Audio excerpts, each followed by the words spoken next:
Welcome everybody. Doing a And little bit then of D and she D in the graduates Saturday, Svenzone. May 4th. Oh. Ew.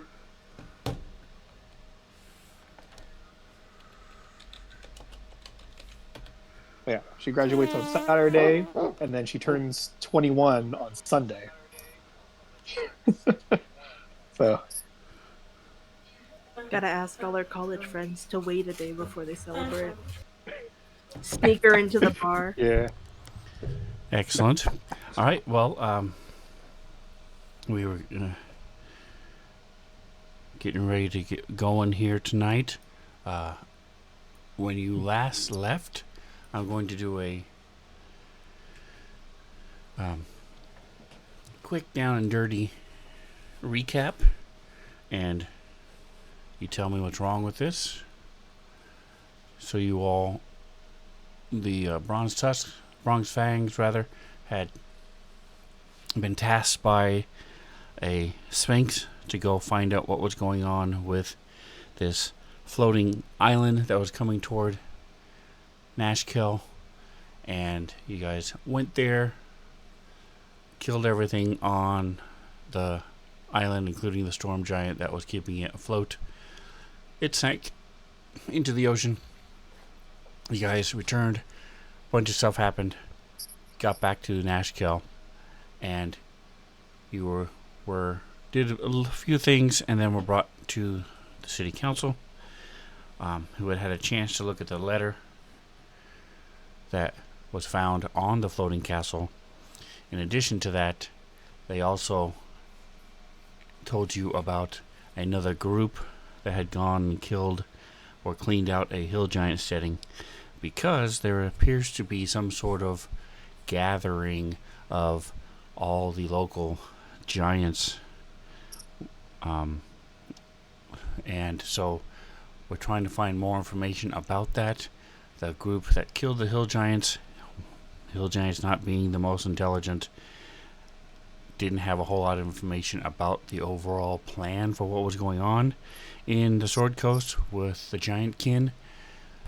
So you have been tasked to go to a storm giant steading, a hideout in the mountains, and one main goal is to find out as much information as you can, and to clear it out. You get to keep whatever you find while you're there. And so you guys are preparing to leave. You have to meet a pair of scouts in Burdusk, which is a city with sort of halfway between there and the mountains where you think the setting is. And that's where we left off last week, or last time we played, rather. So, while Mantha's finishing pulling up her stuff, Nick, what was something that was wrong with that recap?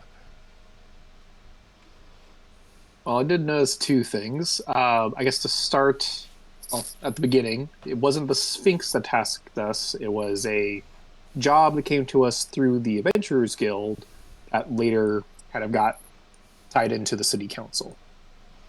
Okay. And because of the Mantha? importance.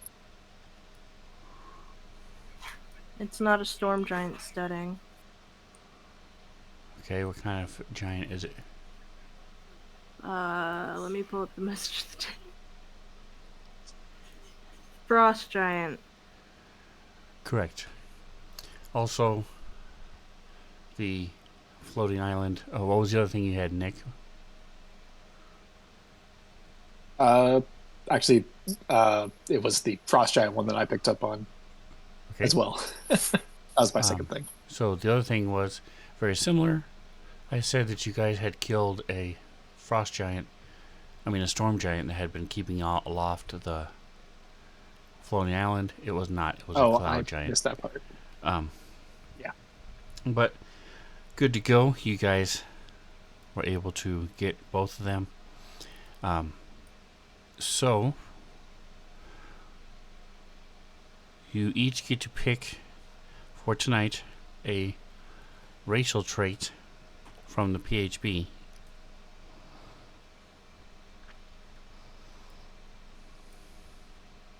Give me a second to remind myself of some of those. as I pull out my You have handy a dandy list? PHB I have right next to me. For those of us that aren't nerds that don't have PHBs right next to us, do you have the list? Well, you should have them memorized. Just saying. No, You have absolutely not. Hellish Resistance, which is resistance to fire. Also, you can get Infernal Legacy, which allows you to do Hellish Rebuke and cast Darkness. Those are the things that the Tiefling can give you. If you don't, I think both of you already have Dark Vision, so you don't need that. You can have Fey Ancestry, which Genesis has, but Tusk does not, which allows you to have advantage on saving throws against being charmed, and you can't be put to sleep.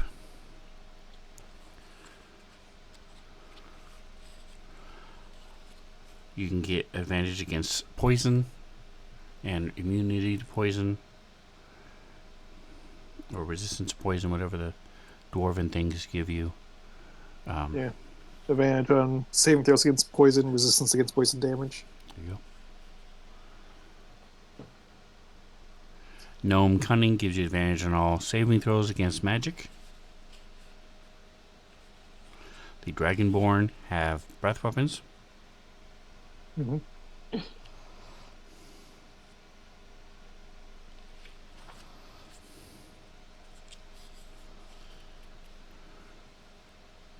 The elf can know how to use longbow and swords.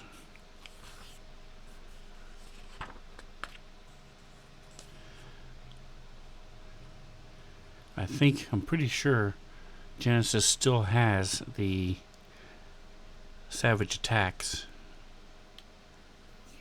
Yes, I do. So you could also If I get get that, do I do it double? you could also get the relentless endurance, which allows you to go to 1 hit point if you get killed tonight. It's like an orc, half orc. So that's pretty much it. I mean, there might be a couple I I missed think going through the gnomes and stuff. Lots of different, and halflings have actually halfling luck. There you go. That's another one. you know what? I am going to go with yeah, I'm actually going to go with the halfling's lucky racial feature. Okay. So if I roll a 1 on a d20 for an attack roll, ability check, or saving throw, you re-roll the die and reuse the new roll. Let's just make it consistent and easy to remember, and I'll also do that. Okay. Cool. We're feeling lucky tonight. We're feeling lucky because there's only 2 of us, so we kind of have to be. Okay. Let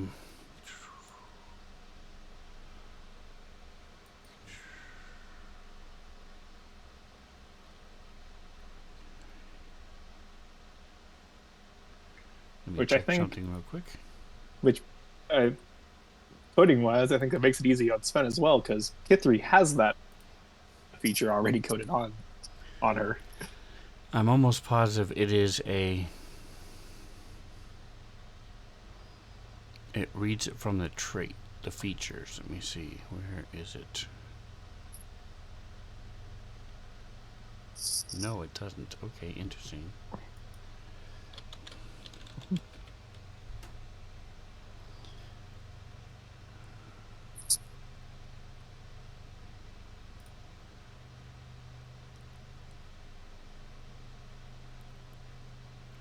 So I'm just looking to see if it's I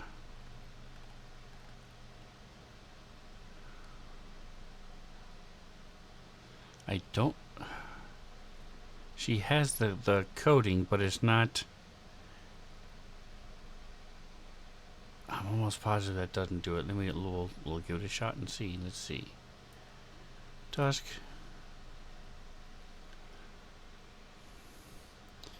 Open up. Actions. I could have just done anything, I guess. And then options.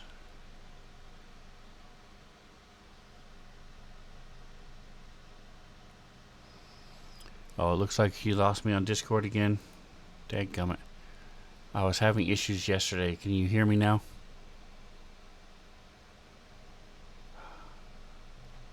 Alright, looks like I'm back. I was having issues yesterday as well. I'm going to have to keep it open and just babysit it again. Very frustrating. Alright, all I was saying is that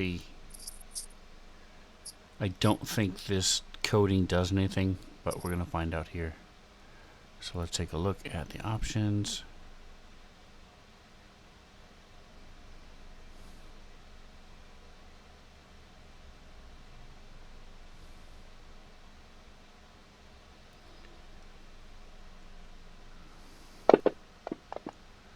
And you can just turn on the manual entry, so hold on. You don't have to spam chat. I mean, it's good that I got some of those low rolls out of the way anyways.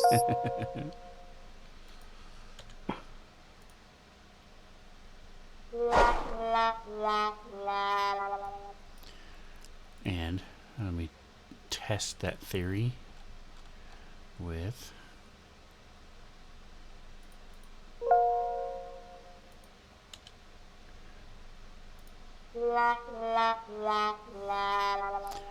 okay, I guess it's not going to work. Never mind. So We can just keep it in mind for we today. will have, yeah, we'll just keep it in mind. I don't know if Kithries is just turned off or if it's what's happening with that, but we'll figure it out. Not a big deal. I just have a tendency to forget, and so because it's on saving throws as well. So hopefully between the three of us we will remember. Here's hoping. And for argument's sake, we'll throw it on her as well. Okay. Alright, so it is in the afternoon on Tuesday the 10th. What would you guys, is there anything else you all wanted to do? I think you guys were pretty much done. We're heading back to the house. Bronzeholm. I believe so too. I don't remember if they actually had a chance to go over the books and documents we got on giants. That's the only thing I can really remember that. Well, that is something that's going to take time. So you have the tomes and the books and stuff. You're just going to have to take time to read them, and the longer you read them, the better you go. Be at finding information about those type of things. All right, there you go. I think you did find out most of the basics. But we'll go ahead and we'll study overnight, and then we'll touch on them again in the morning. If I know, I'm sure you guys, your players know, but we'll go over what the characters have learned overnight.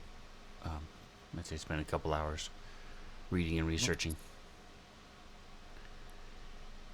I guess the only thing I have to add, since Tusk was not a part of that researching bit, that was like Jen, Kithri, and John, I believe.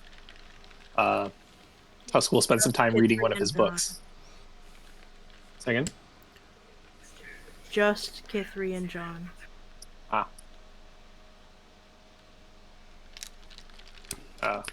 Genesis wasn't part of that. The Bard didn't do any research. You said I couldn't. Because I don't think I'm proficient in history. I think that's why.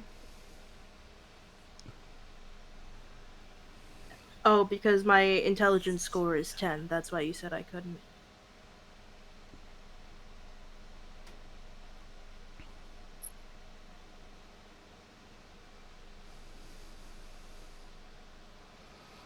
Alright, well, maybe we were thinking of something else, but anybody can do research, no matter, as long as you're intelligent enough to read. You can go somewhere and do research.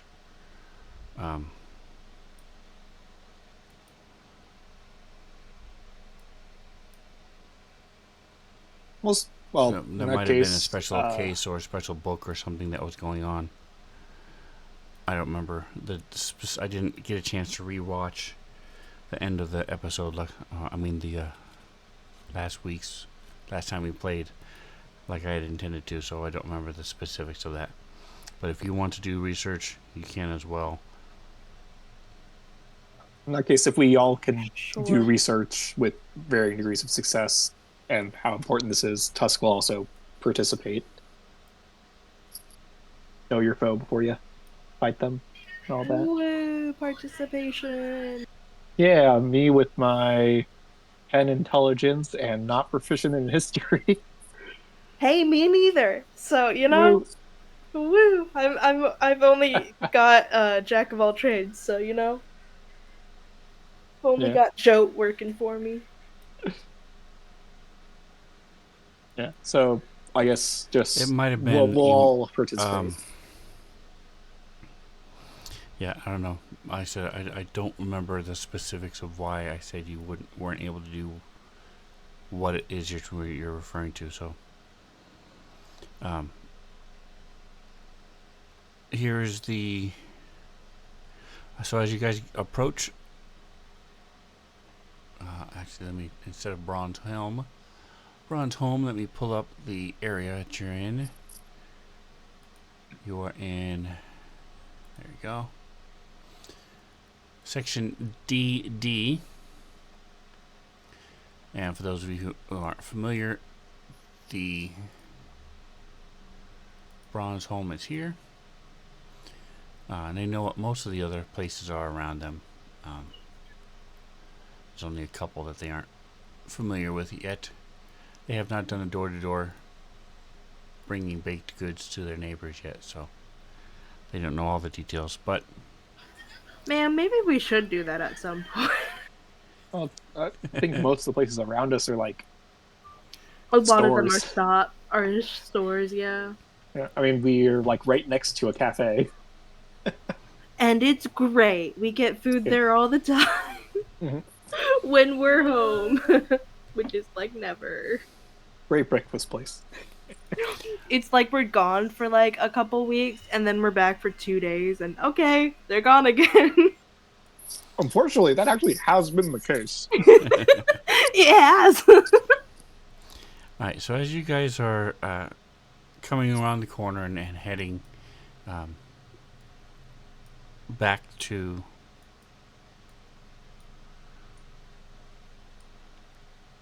your residence. There's so much stuff here. Hold on. There it is. Okay. You see that there are two people sitting against the wall. So you're coming from. Do you guys have DD open? I have opened it. Okay. Let me see.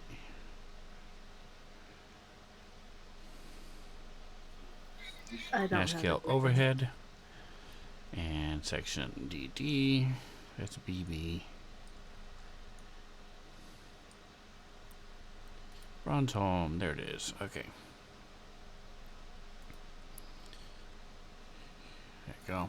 I had it pulled now up on have it the open. chat. I mean on the stream, but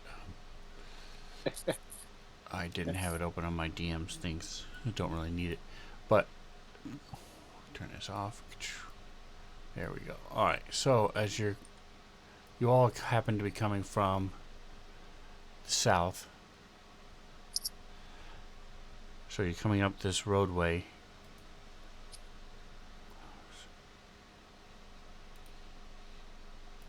From here. And you see just on the other side of the entrance to your door, sitting on the ground leaning up back against the wall are two kids.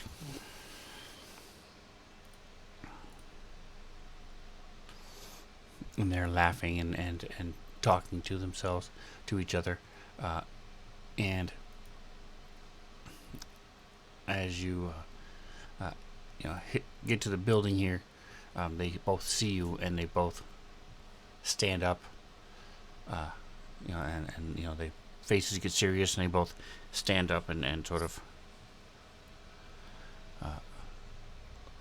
their version of attention, just standing straight and waiting for you to get a little closer.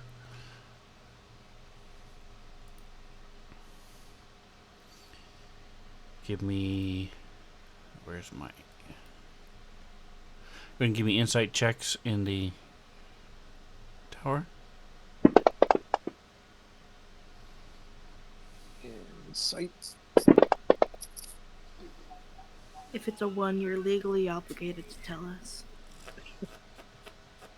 All right, you have.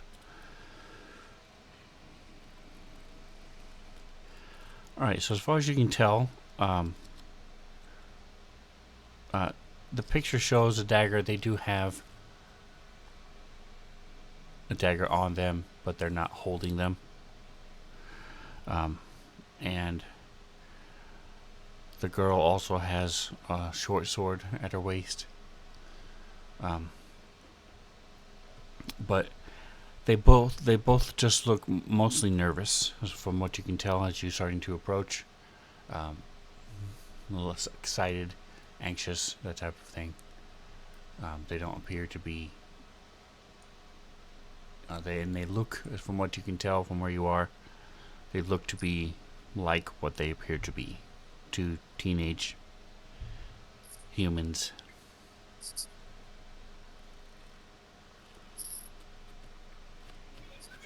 And you said that they're outside the front door of our house? Yes, they were leaning up against the wall to the north of the door, and then when they saw you come, they stood up and sort of brushed themselves off and sort of are waiting for you guys to get a little bit closer. We get closer. Yep. Okay. Keep approaching.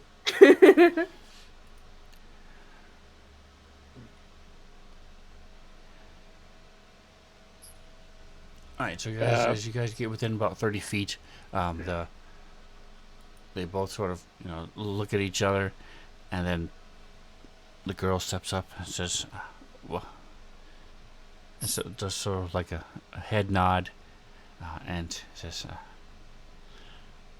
"Hello, Miss Stillwater. My name's Maya Tree, and this is Zine." And the boy nods and sort of like half waves, and then puts his hand down, embarrassed. Says, "We would like to talk to you if you have a moment."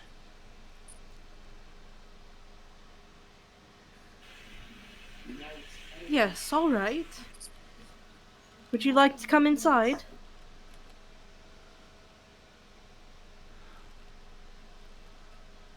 Oh, yes. They sort of look at each other.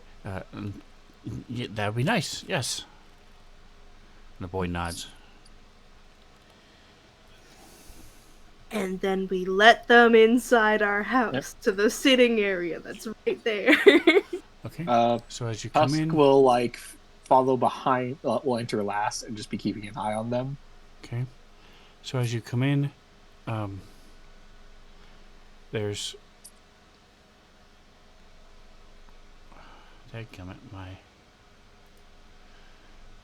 notes went away. Here it is.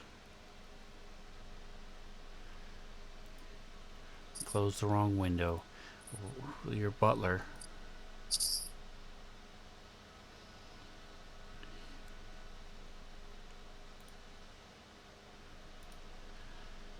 Who's a tabaxi? Son of a mother. Alright. Sorry. I know I'm failing as DM. Here it is. Bronzeholm. Okay. Aldous. Thank you. Aldous. Why isn't it opening? Yeah, so Aldous comes in and says,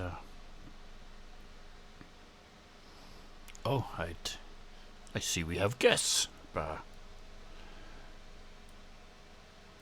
they, are they in need of anything, sir?"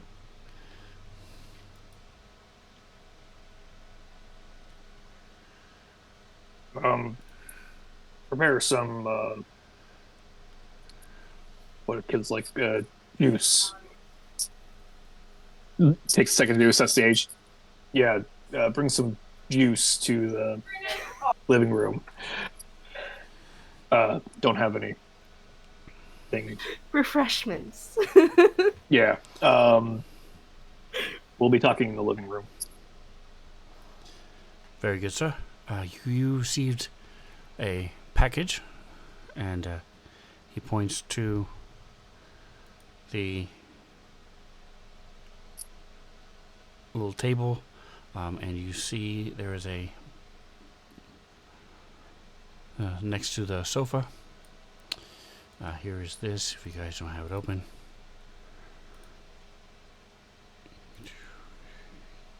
It's a wooden box, about 12 inches square by 8 inches or so, 6 to 8 inches high, with the emblem of the Iron Fist Smithy on it. Oh. Thank you. I'll look at that in a minute. The only thing that's unusual about it, Genesis, that it sort of piques your interest right away, is the color of the wood. You're not familiar with what type of tree. It doesn't, you haven't studied it, so it was either painted or something. You're not familiar with something that would have that hue of wood. But the two kids are sort of coming in and looking around, and they're, looking at the kitchen and the different, the rug and stuff, the stuff that they can see. They're looking around. The boy had grabbed his boots and picked up and is sort of holding them by his side as he walked in. And he sort of looks at the boots, looks around, and sort of sets them down by the coat rack. And he goes back to standing next to the girl.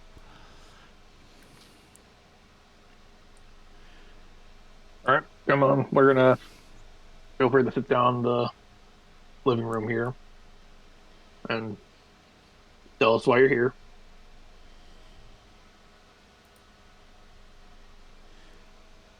I motion to one of the couches and for them to sit. So they sort of walk over there, and the boy doesn't say it yet, but he says, "My name's Zine, and we are going to be adventurers, and we've been trying our best here in Nashkel, and we heard about all the stuff that you all have done." And then the girl says, sort of steps forward, and, "Well, we want to go with you all and train with you. While we can't really pay you, we can work. I know how to care for weapons, and I can, we can keep watches for you." And the boy says, "Yeah, and I know how to cook pretty good, if I've got the food to cook. And but we're getting okay with our blades, and so we were hoping that you could teach us a little bit more about how to use the blades, and a little bit about our how to use our magics, and we could go with you all and become famous adventurers like you all eventually." Okay. Quick thing. You mentioned magic. Do one of you pick it up on the... Wait. magic. One of you have manifested or can do magic.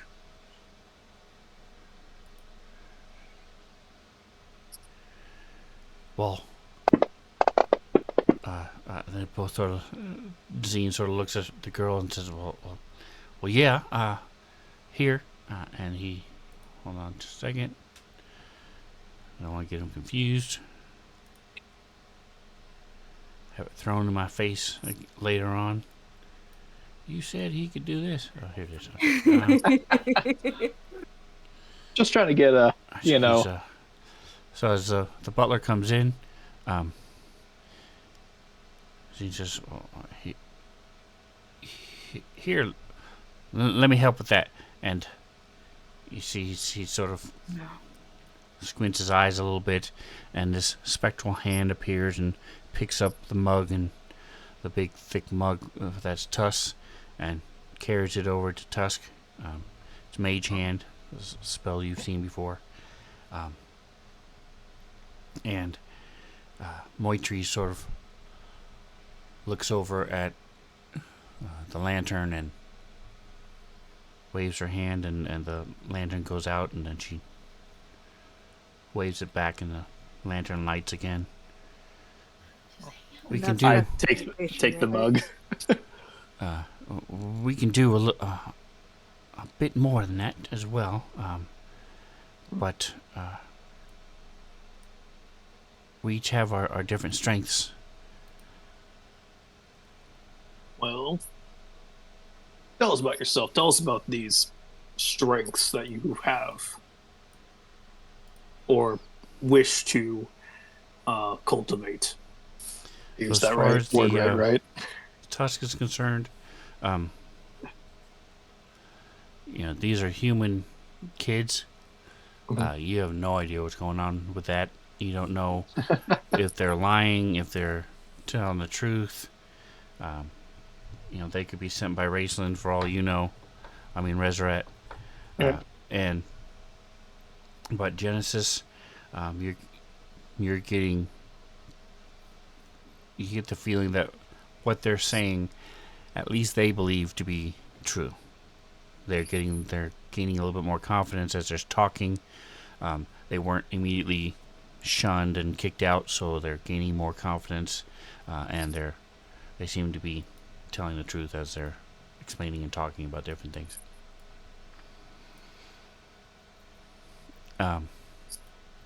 So she says, "Well, I have a knack where, we haven't really done a whole lot of battling. A rat here or there, and we scared off a goblin the other day, but find that I can motivate Zine here from even from a few feet away, and sort of give him a hand, help him out when he's trying to cast his spells or use his dagger. I'm okay with these." She pulls out the short sword and the dagger, and you see that she's holding them reasonably well. You will be. She seems to have a good grip on them. And they're also well cared for. They're very crappy, as far as the not the condition, but the quality of them.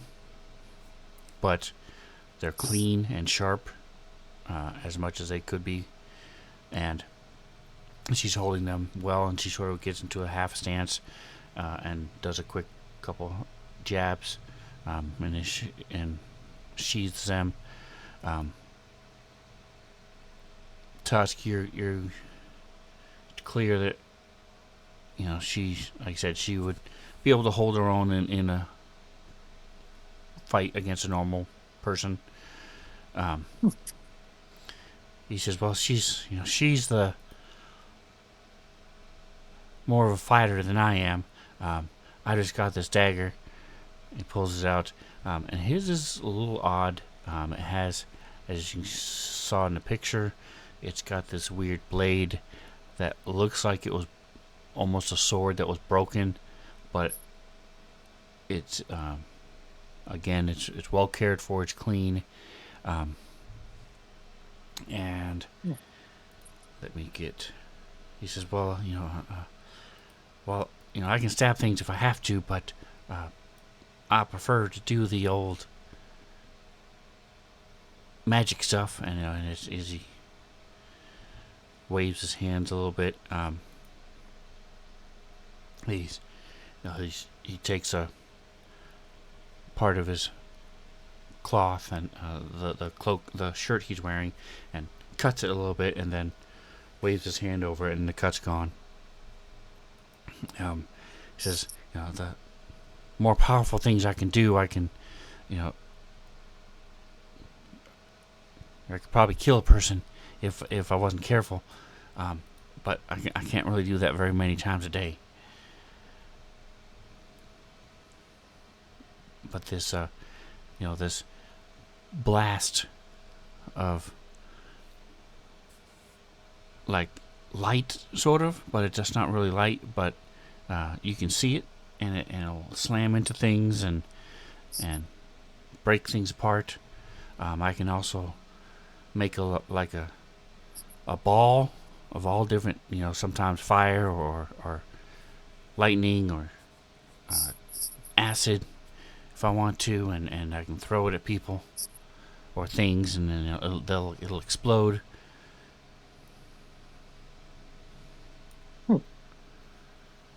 These are very perception checks.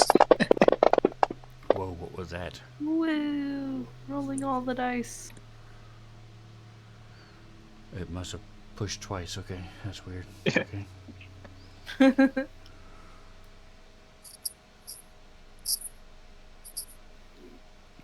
Look, man, you push the rolls, I push the buttons. So, both of you get the feeling that his dagger might be magic.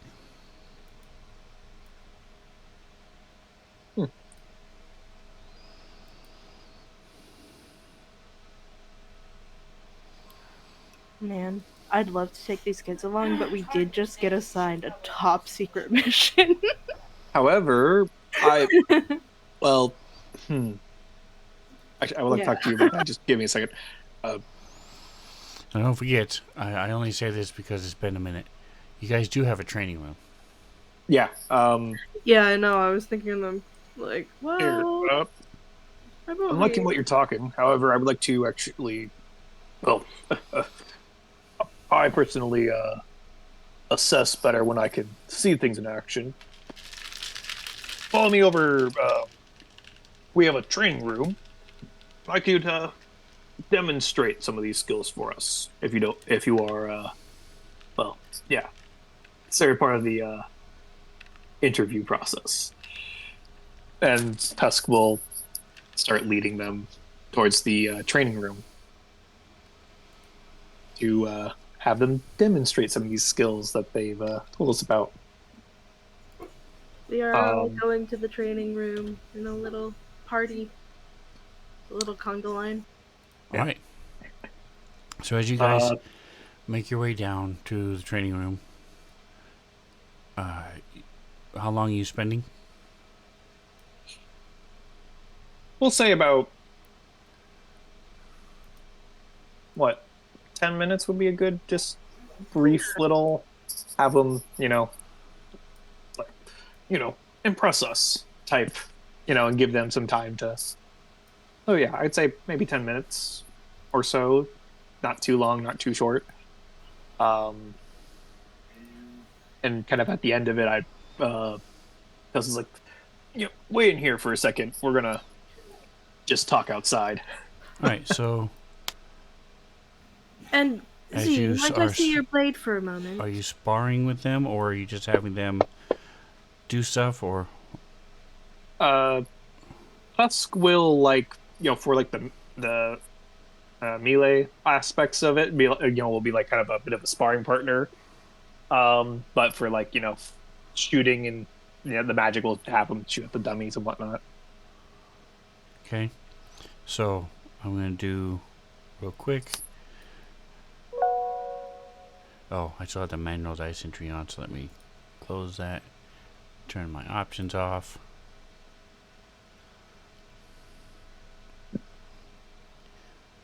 Let me turn that option off.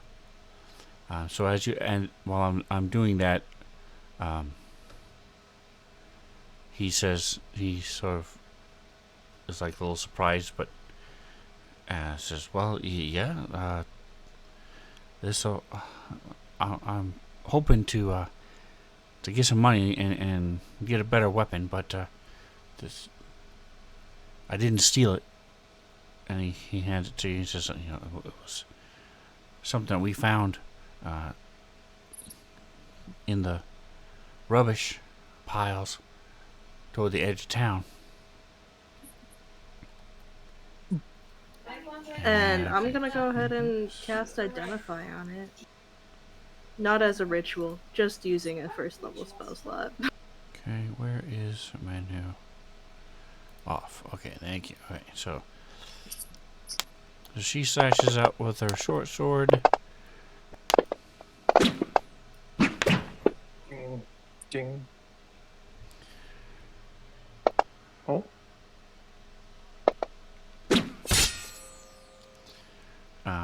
And he manages to get a hit on you.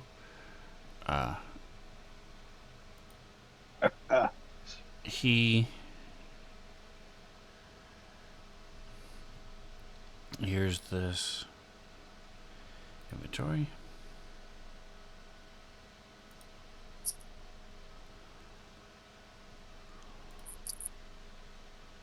Oh, it has to be identified for you to for me to share it. Okay. Crazy how it has to be identified for me to identify it. Well,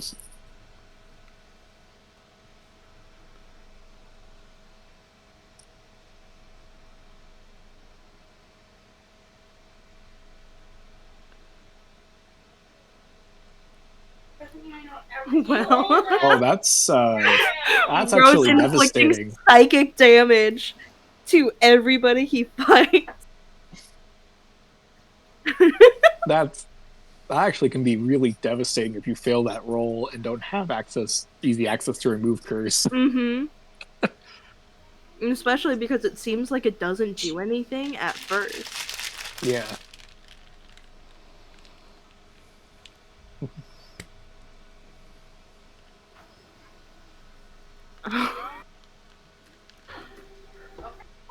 Okay, I'm gonna give him his dagger back.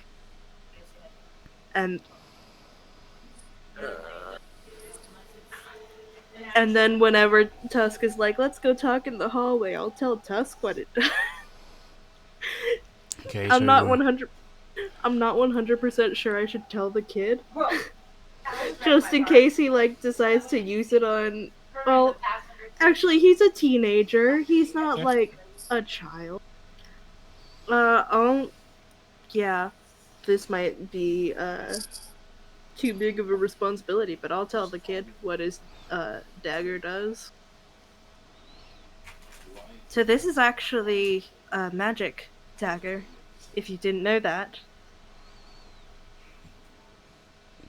are you sure? And I mean, I've used this thing. It doesn't seem to do anything special. Doesn't light on fire or do anything, to the rats that we've killed.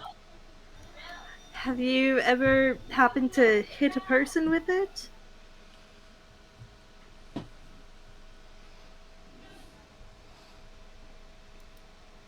Just in practice.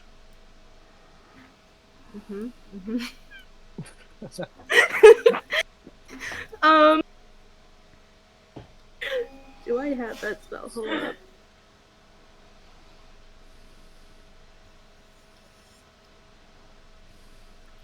Hey, you were practicing with Mayo Tree, right? Yeah, we and he takes his scabbard off. And it's this leather that's been dried and that with like honey and tar and wrapped around it until it's a makeshift scabbard, especially with this weird shape of the dagger. Puts it on there and says, yeah, we practice with our scabbards on so we don't hurt each other. Oh God. She's honestly better than me. Well, it's a good thing that you practice with your scabbards on, because if you do hit somebody with this knife, you might give them very bad nightmares, which doesn't seem like a bad thing at first, but it could be devastating to somebody. It curses them.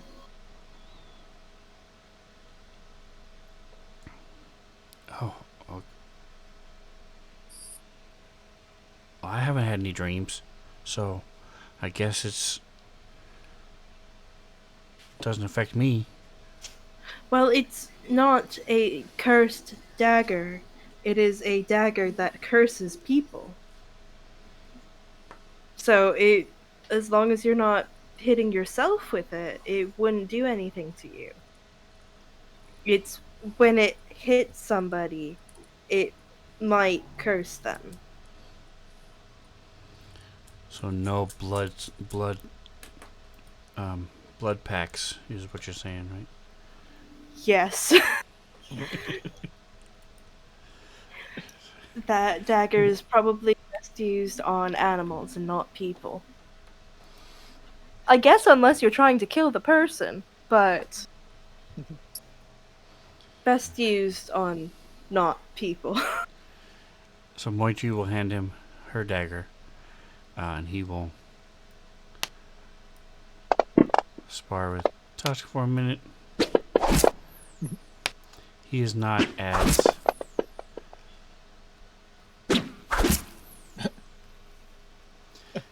He's saying he gets 2 hits on me. He got 3 on him. Oh, 3 hits? I missed the first one? I missed the first one. Yeah, he hit every time. so he's fast, whereas she's sort of stands still more. He moves around a lot, and is able to, when you're not expecting, he's so untrained that it's you expect a warrior to move a certain way in like a boxer, with jab jab punch, jab jab punch. He's not doing what a trained warrior would do, so it's throwing you off a little bit, and he's able to nick you a couple times and make contact. Let's go goes for one. His sparring goes. It's like, oh nope, don't decapitate. Do not. Of course, Tusk would probably be using like a wooden weapon for the spar or something, and let them use whatever weapons they're comfortable with. But yeah. So right, that was impressive display. So they're competent, and if you convince them to do the magic, she does this what looks like a magic missile, but it's slightly different, and it switch. It does 1d6 damage plus 1. As she blasts both of the training dummies that you have with her 3 missiles. And Tusk, you wouldn't notice, but actually, does Genesis have magic missile as a bard? Part of her bard spells? I believe John has it. Taken magic missile because I've had a lot of other things. So he has chromatic orb and magic missile. Mm-hmm.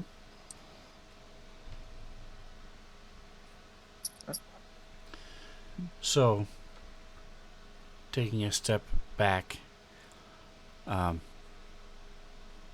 metagamey. If you guys did want to take them with, you should probably get them more than a pair of boots that he's carrying. But they are sidekicks. They are built as sidekicks with a little bit of a boost to their starting hit points. As right now they're level 2. As they fight, each fight they go into, they will level up until they catch up with you guys. Even at your level, sidekicks are not as powerful as you as a normal character by any means. So, Which makes sense because these are kids, right. and also not, She like is twenties. he is a spellcaster. She is a expert and a spellcaster. So basically, experts are like rogues. Spellcasters can be one of 3 types: nature, wizard, or cleric. Both of them are wizardy. Then there's also warrior, which neither one of them are. So, if this is something that you're interested in, this is a thing a way to sort of fill in some of the gaps as we have players who come and go. You would have a couple extra bodies around. For the first several levels, they would have plot armor to where they would not die outright. I appreciate at that. least at the I beginning. appreciate us not Once they get killing a little children bit- at first. Once they get a little bit higher level and you guys get going on, then you'll have to, expend resources and things to keep them up and things.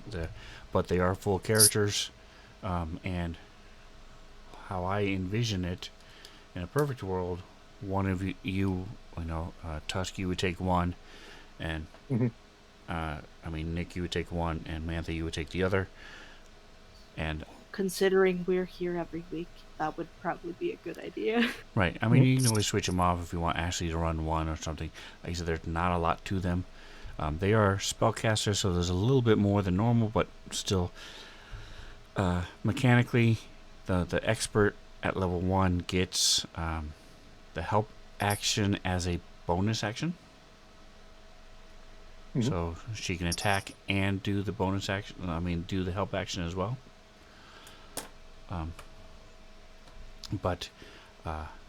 So it's really, having said all that, you guys don't have to. If there's a reason why you think Tusk or Genesis would just definitely say no. I don't think there's a good reason for that. Personally, I would actually really like this. It would be neat. And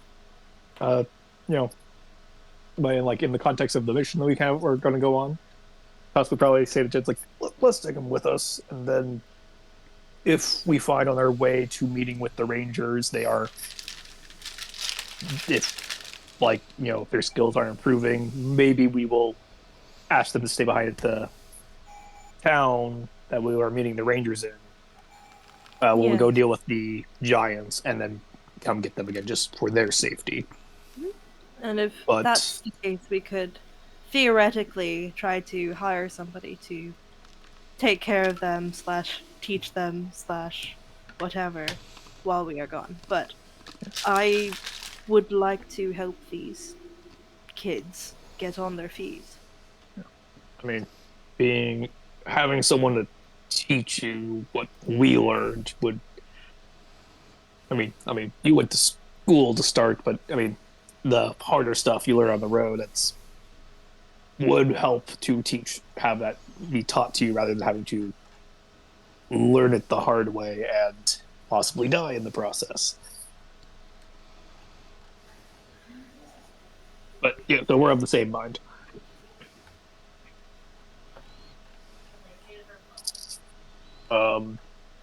Yeah. I guess in that case, let's take these kids in. Yeah. All right, we walk back into the training room where they're.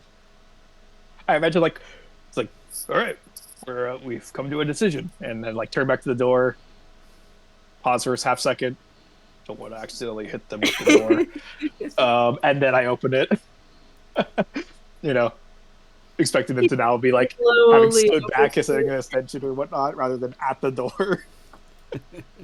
Because they were probably listening. Let's be real here. Yeah. Come in with the stern look and whatnot. right. We've taken in the factors. You know, taken in your skills and discussed it between us. We've come to a decision.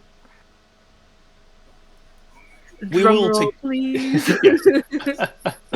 uh, I imagine like Genesis just casts like thaumaturgy or something to actually have or Myra should have drum rolls happen. Yeah. Yeah. Um,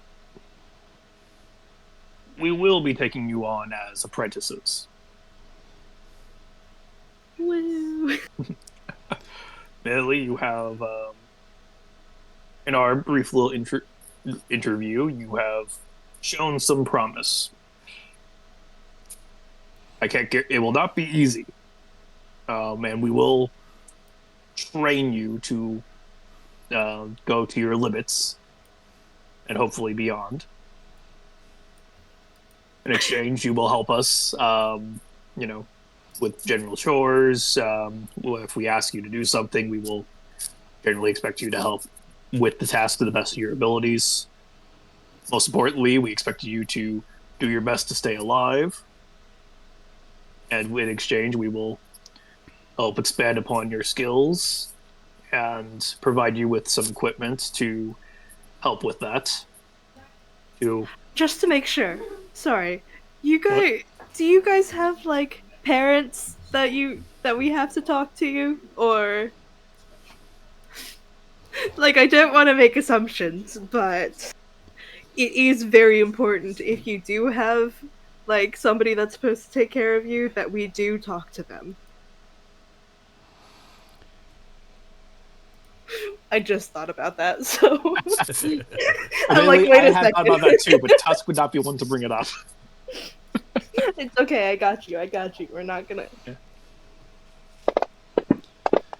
I figure they're probably orphans, but Um, just in case. they both sort of nod their. Shake their head. No. No. I've been on my own for about 4 or 5 years now, and moist. Myotri. You do see that Moist. she has. She her eyes tear up a little bit, but she says, "No, I'm on my own now. My parents were killed a couple years ago."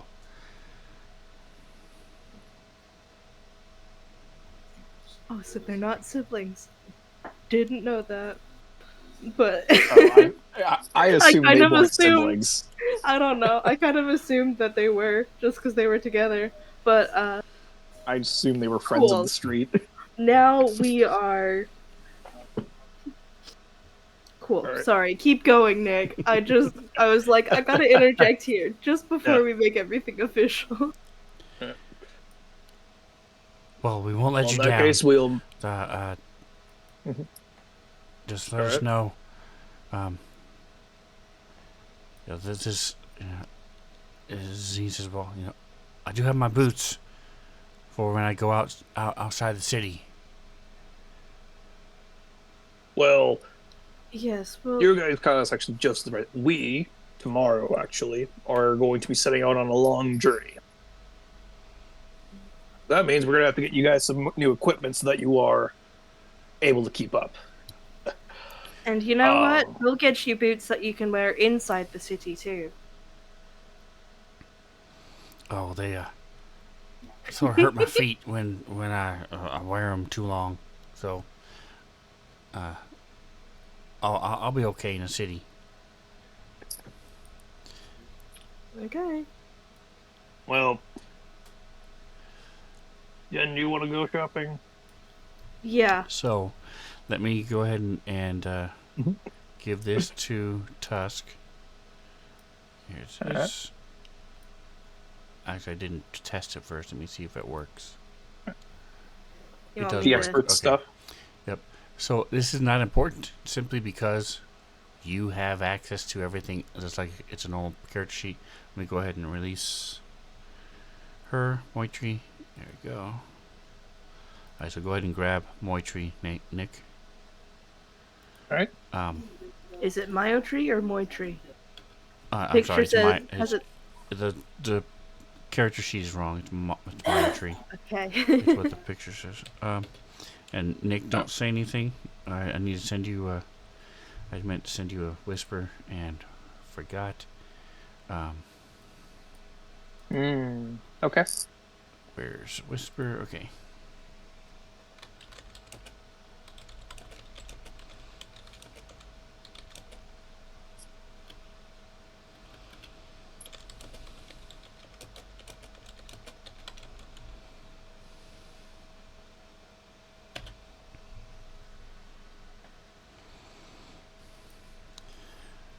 I can go over that with you at some point.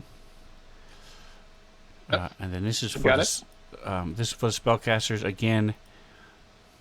Just if you guys, being, if you wanted full information, if you want to drag that into a hot key, you can. But this is everything from Tasha's about the spellcasters, what they get as they go up. Like I said, I boosted their couple things here and there for the most part, and I gave in their case their role. Both of them is a mage. As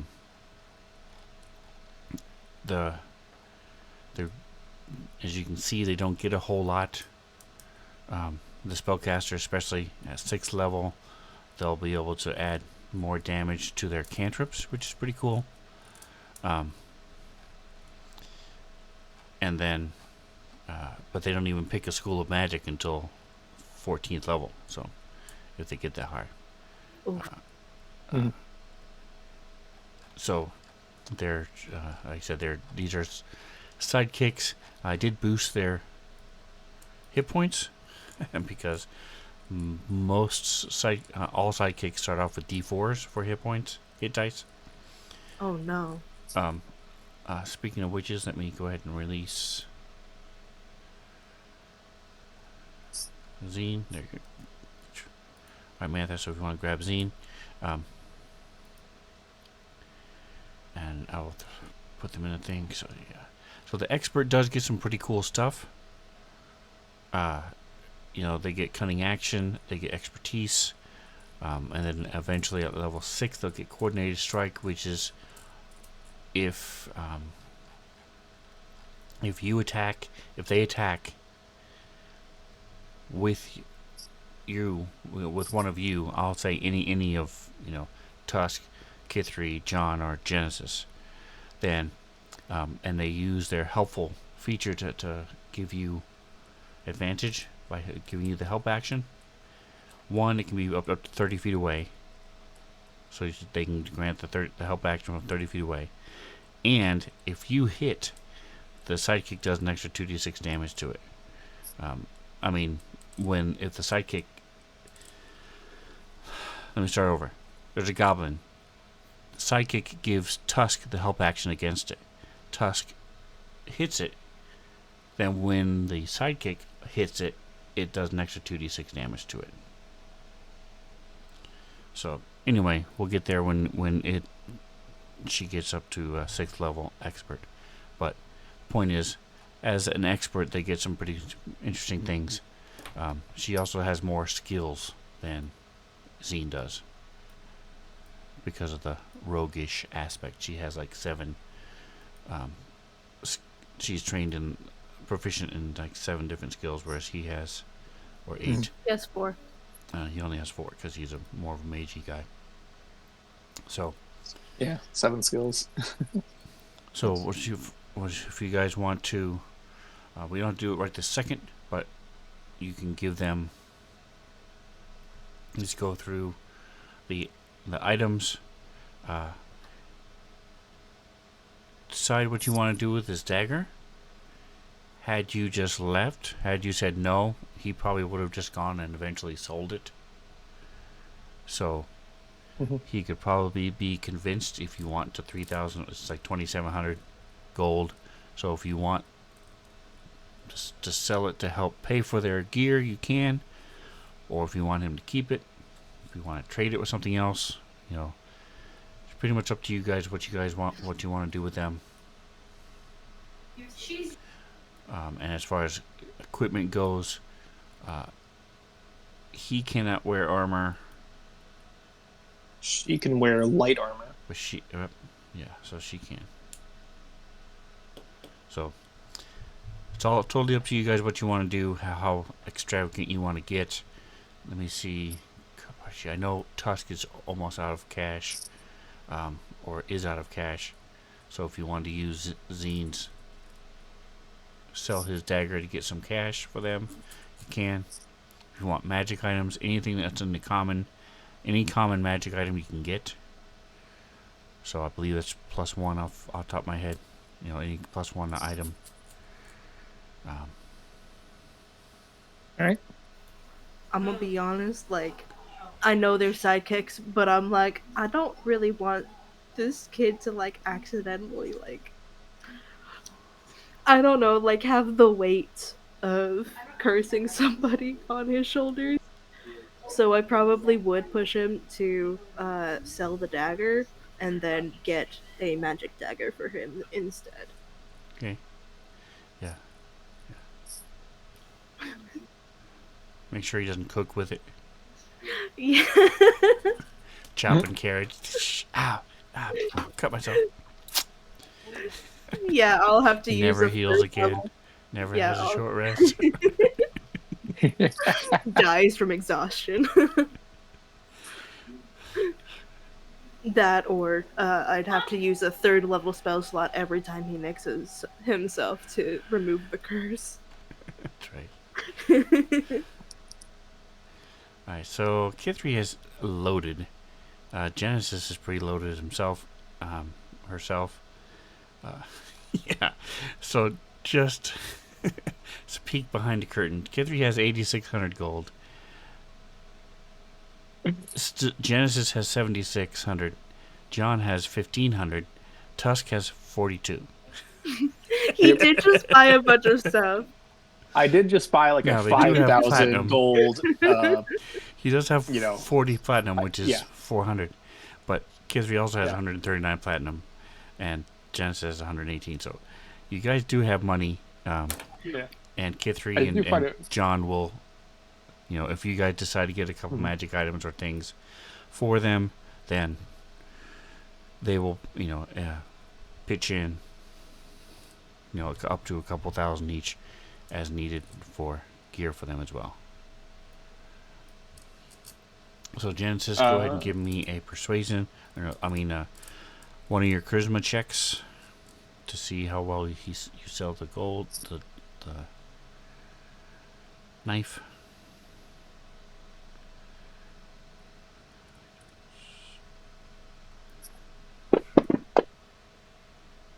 Inventory there. It took me a minute. Cursing dagger. Okay. I think I did alright. Just all right. Just okay.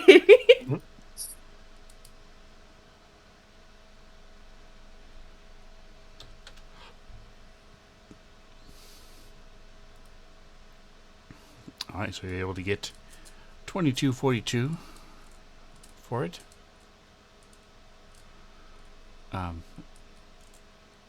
So I'll just both of you add 1122. Okay. If you want to just 1122 gold, you said? Right, or the equivalent thereof, and that way you can buy. If you exceed that amount with stuff you want for them, then everybody will pitch in. Okay. No, All right, just so we'll take a checking couple some. minutes to do Actually, that. just It's wanna put that in 8:12. Steam character page, just so that like I know how much I got for the dad. I'm sorry. I'm putting the 1122 in Zine's character sheet, Right. so yeah, that good I'm idea. like, that's his money going towards his gear, you know. Yep. Cool. Good idea. So, It's such a and good going idea. I'm going to forward- do the same. Nice. I also didn't want to have to get a calculator out. There you go. Yeah.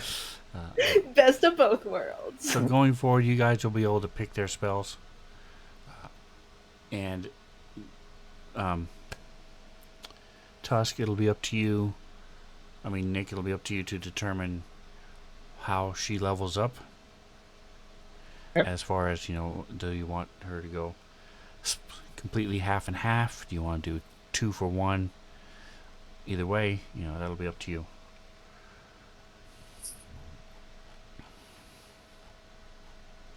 Okay. I'm just gonna take a quick look. So, I don't know if you guys can mute me in Discord if you want for a minute. I'm just going to talk a little bit about sidekicks for the people at home who don't know much about sidekicks. So, sidekicks is something that was introduced by the realm. The Dragons of Icefire Peak. It was one of the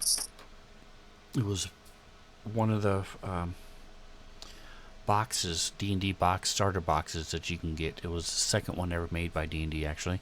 And the concept was they wanted to have a dungeon master run a campaign and have only one player. So if you and your child or you and your friend wanted to get together and you didn't have a bunch of people, the two of you could play this adventure. And so they made sidekicks. Then when they printed Tasha's Cauldron of Everything, they fleshed them out a little bit more and made them even more official.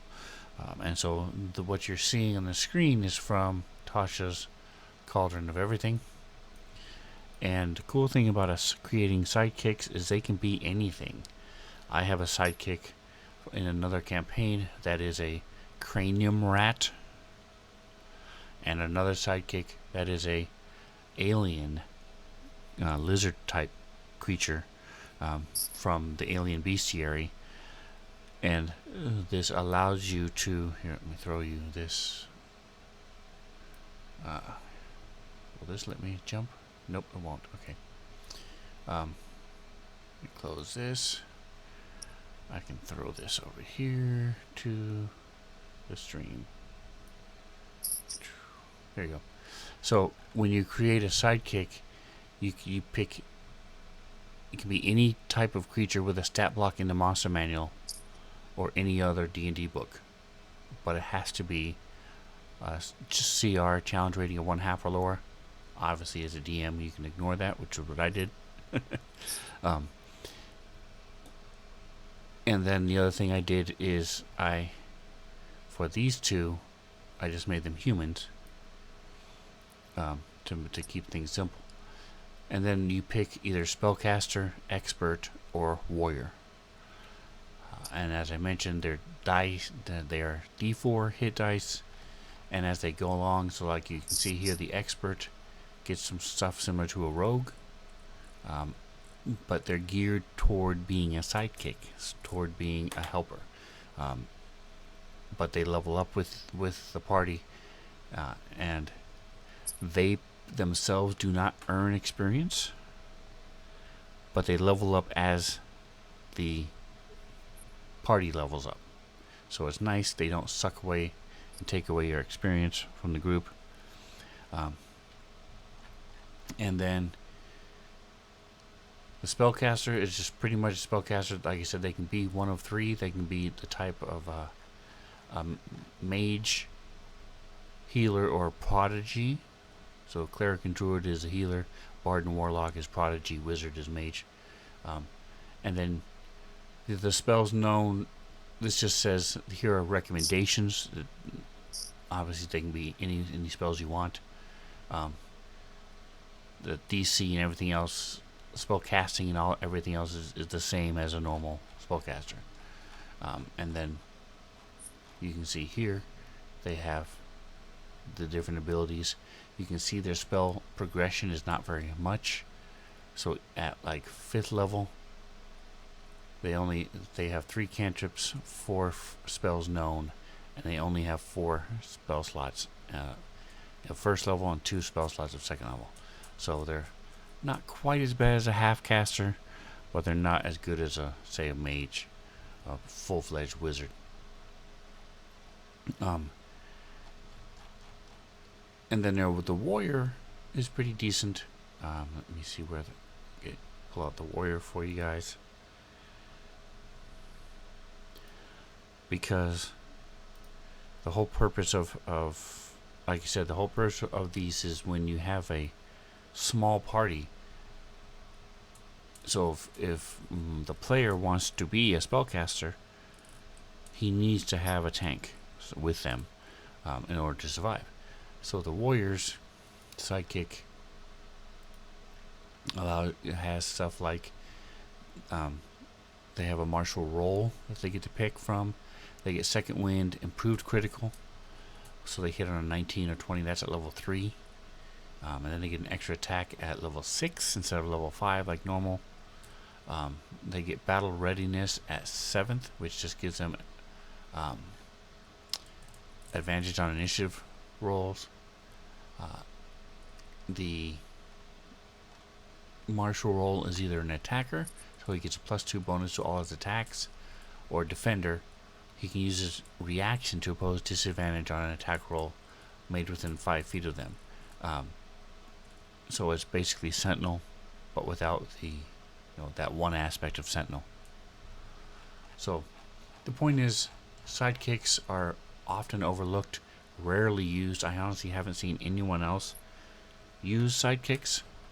I fell in love with them as soon as I read them in the Dragons of Icespire Peak, and I actually ran. The reason I have 2 of them is because when I first started a campaign, it was going to be just my brother, and then I added my son, so it was just the 2 of them. So I had 2, each of them had a sidekick, and we played that way for almost a year, and then I eventually added more players to that campaign. But sidekicks are great. They're a lot of fun. They're well hashed out. They do not overpower your player characters. And they even talk about ways, if you want to, for a brand new player who's never played D&D, or younger kids, have them roll up sidekicks instead of regular player characters, because they're simpler versions of the more advanced classes and things, so they can get used to the game, get used to how it works, and then they can take that sidekick and morph them into a full class. So sidekicks, 2 thumbs up for me. Good stuff.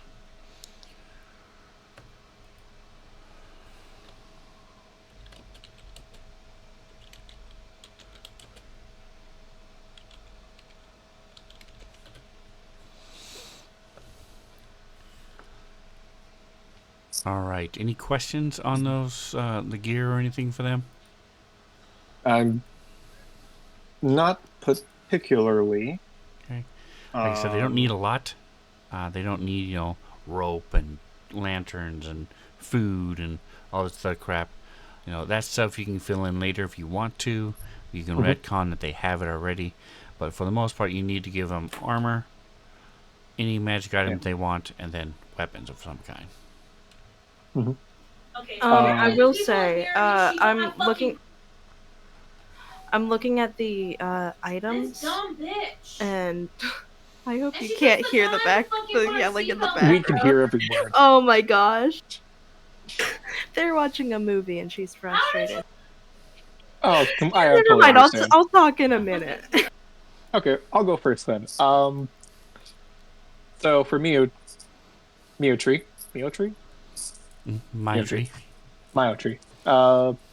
I was thinking of getting her some studded leather armor, which is light armor that she can use. Okay. Thinking of getting her a short bow and some arrows, and then a +1 scimitar. Okay. Because I realized she only can use simple weapons, and technically a short sword is a martial weapon. Okay. Like I said, I'm willing to hand wave certain things. So, if that was something really important, scimitar does the same thing. So, Yeah. And I think actually a scimitar might even be better than a short sword. I think it's the same thing. It's just it's a D6. It's also slashing damage, finesse, and light. Uh, Okay. I yeah, I think it's pretty much just the same thing. It's just a scimitar versus a short sword. Right. I'm pretty sure. Uh, yeah, scimitar. Yeah, Don't forget I guess the colors, very important. That they have different colors. And their dice is different. Can't all be the same, man. Yep, I will delve into that later.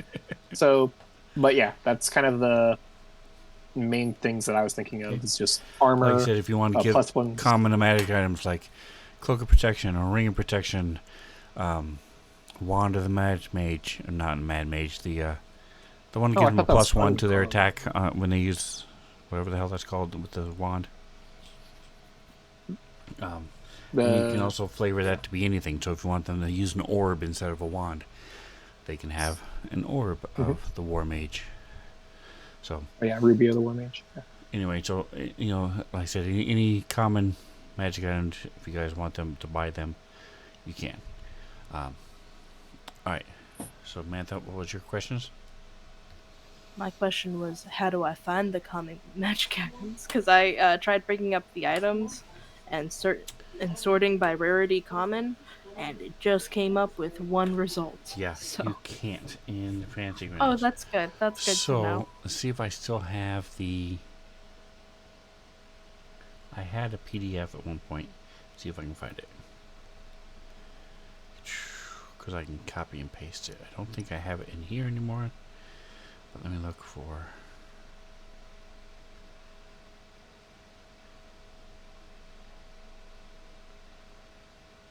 Documents.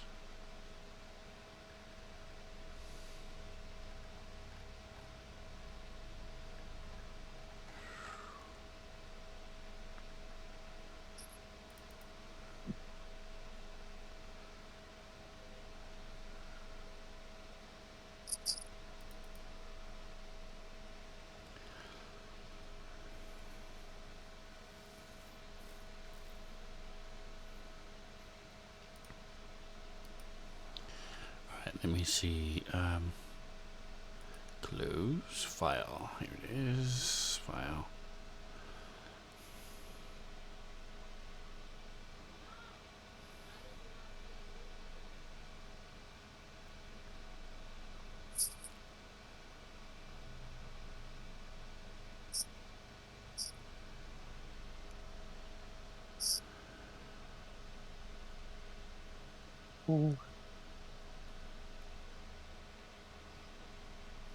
Ooh, okay, well, I don't see it here.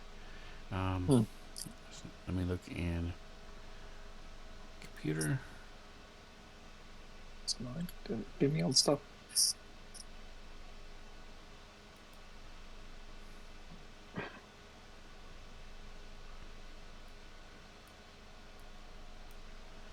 SPC. We go. Magic items. Buy.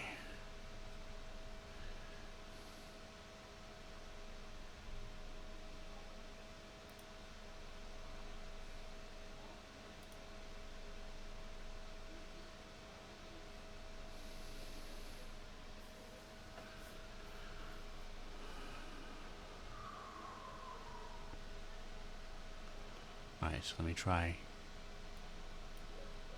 my second idea. Hopefully my computer doesn't explode.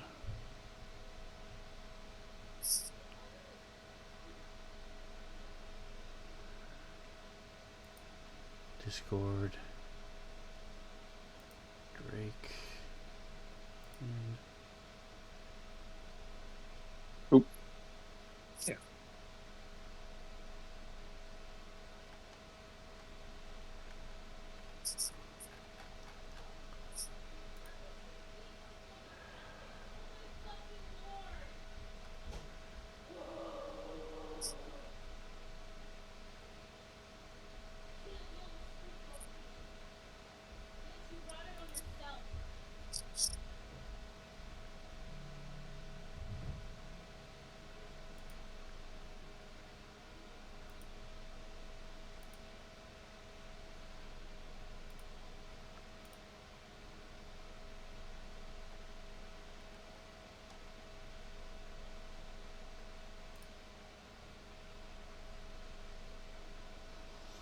All right.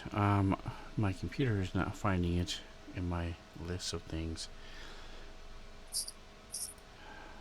I used to have a document of magic items by rarity, so let me, fingers crossed, I'll look it up on the interwebs.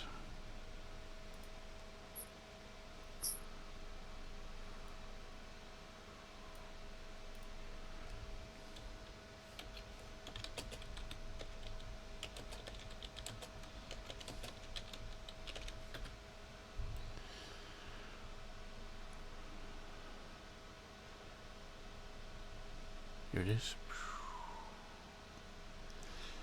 Is this what I'm looking for? No.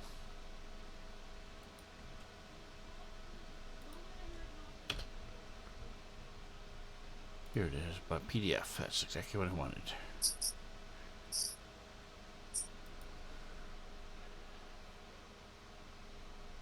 Fingers crossed. Yes, this is the one I was looking for. Okay, save.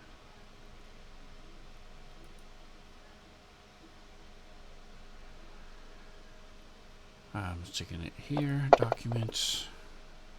Save. Alright, and then I'm going to put it in. Perfect. I'm putting it in Discord, so I will put it in general. Let me see, Discord. Spencer.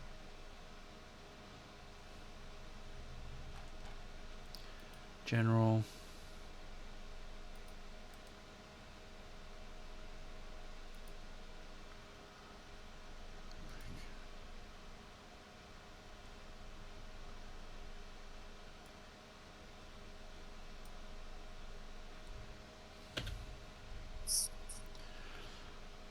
Alright, so let me know if you do. Can both of you access PDFs on whatever you're looking at? Whatever you're playing with? Yep. Okay. I don't know. Oh. Okay. If you can't, let me know, and I have another. I can grab the common items and slap them in a note. Oh. It does remind me. They're human. They cannot see in the dark. Yeah, I was gonna remind you of that. Yeah, I just remembered that. Oh, cool. There's 4 common items. There has been more since this list was made, I think. But there's stuff like Ruby of the War Mage, which is just a ruby that can attach to an item and makes the item with a spell focus. There's like fun little stuff like the Hat of Wizardry. If you go to D&D Beyond, you can actually go to magic items and sort by rarity if you want. Yeah, I've been doing that, but you just can't look at the description for any of them, so I have to Google every Yeah, single item. pretty much, yeah. But like at least gives you an idea of what is there. And if you're looking on Google anyway, you can also just go to D&D Beyond and. Well, yeah, we were just saying that you can find the names. For anything. Yeah, unless you own the book on D&D Beyond. Oh, I see. It's very simple. Yeah. There's several others. There's D&D Wiki. There's several others that you can just. If you just search magic items by rarity, that's what I just did, and I got several things. I had to search past several of them to get the list I wanted, the PDF I wanted.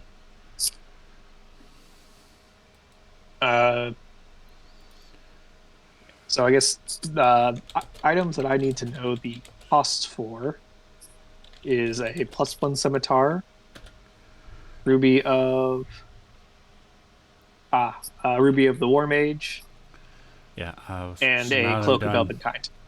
Getting the thing, I'm looking at those right now. All right, so do you add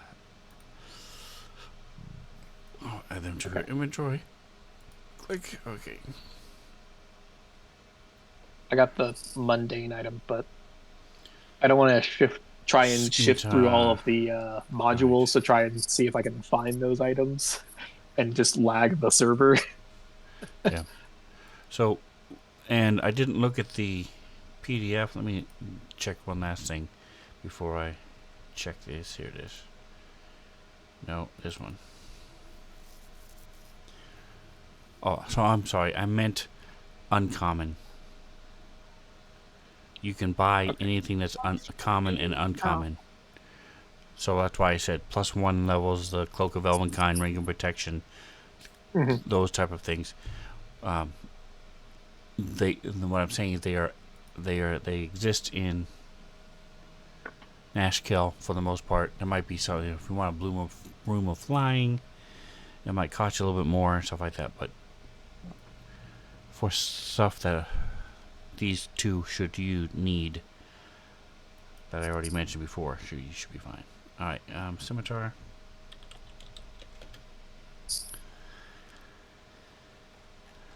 +1. Okay.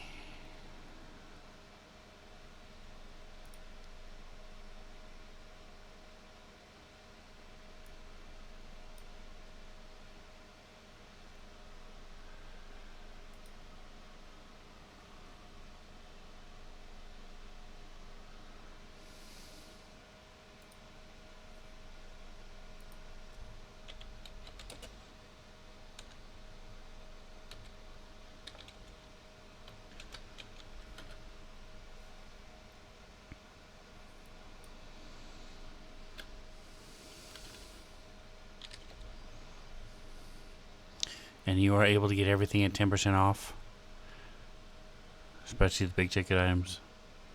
Don't forget, Yep. because you're part of the Adventurers Adventurers Guild. Guild. Alright, so that's +1 scimitar, ruby, war mage. Oh, there's a ruby. There's actually a ruby. Okay, that's cheap. Is this what I think it is? Let's see. Ashworth runes. That one actually is a common magic item. Yeah, because this is not what I was talking about. This is just a piece of crap. It does. It just makes a item a spell focus. Correct. Yeah. So yeah, I know. You can have that for free if you want it, but All right, it's mostly a flavor thing. Is this?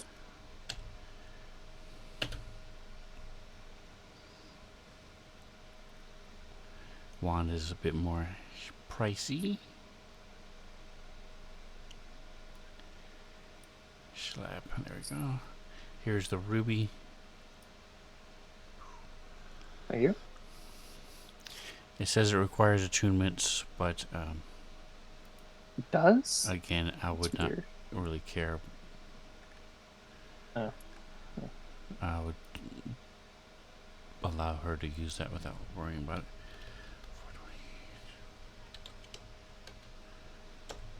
420.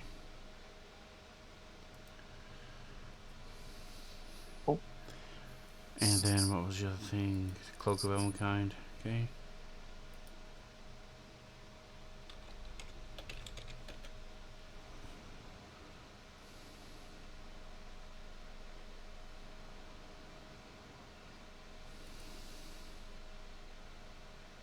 Sorry, is that the prices after the 10% reduction, or is it that No. price? And okay, thank you. I just wanted to double check before I did math.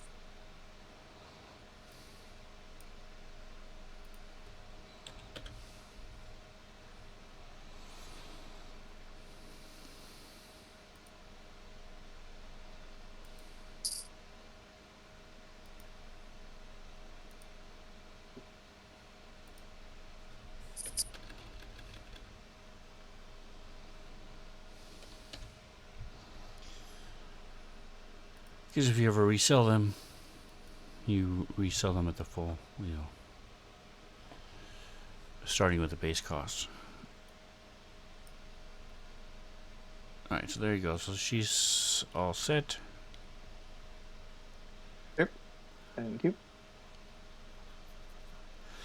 So that's cool. So she can do either one, the wand or the ruby. I mean the scimitar. as her spell focus. Mm-hmm. Nice. Pretty cool. Okay. Alright, she's equipped. What does it look like? Yep, 15. Good. Cool. What happened to her?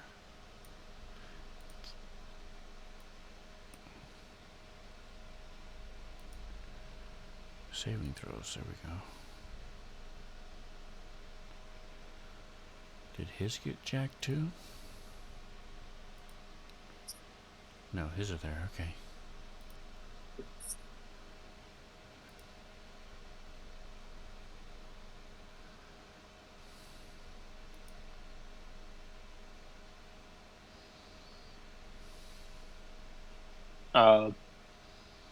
And Mantha, well, I thank you for the reminder about the goggles of night vision. Uh, Moitri insists they can see really well in the dark. Their eyes adapt really well, so they don't need it. Okay.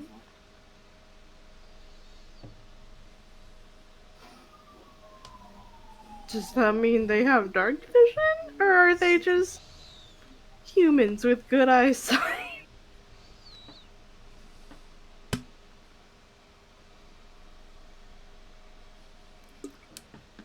Yeah, she doesn't need it. Alright, so if you guys, I'll give you a few more minutes if you want to. We'll go ahead and take our finish up with our break as you guys finish up there. So I'll go ahead and throw up the slide. Break time. And like I said, armor, weapons, and then we can mess around with, like I said, you can fill in other things if you want them to have other things. As we progress, you can retcon some things. There's a role-playing game. I'm trying to remember what it's called, but that allows you to do that. It's a special thing that you can buy, and it's called like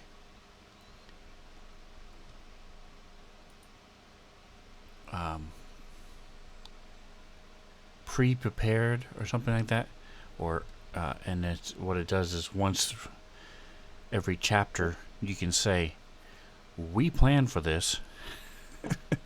So I happen to have that grappling hook I need in my bag right now. So then you can pull out any non-magic item or thing that you would need once per chapter. So it's pretty cool. So my point is, I'll let you guys do that too. Like, oh, he doesn't have underwear. All right. We definitely bought that for him. We forgot to pack a clean pack of underwear or toothbrush. He forgot it again. Well, no, he actually has toothbrush. You can put that in. Yeah. Yeah, it's one thing I like about Starfinder. They have health kits, hygiene kits. They're just like, here's all your hygiene stuff right here. Don't worry about everything else. That's what you got. That's right. Alright, so we will be back in a few minutes, and we'll pick up from here.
Alrighty, we are back.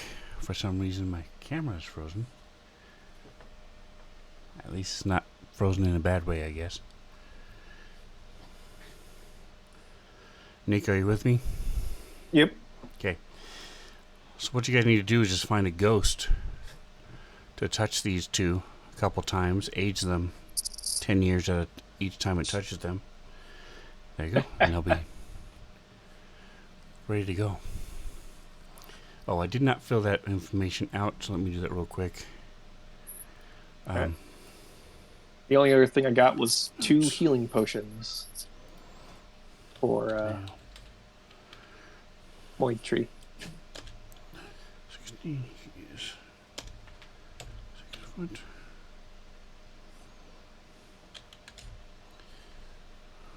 I'm going to say he's 5'11".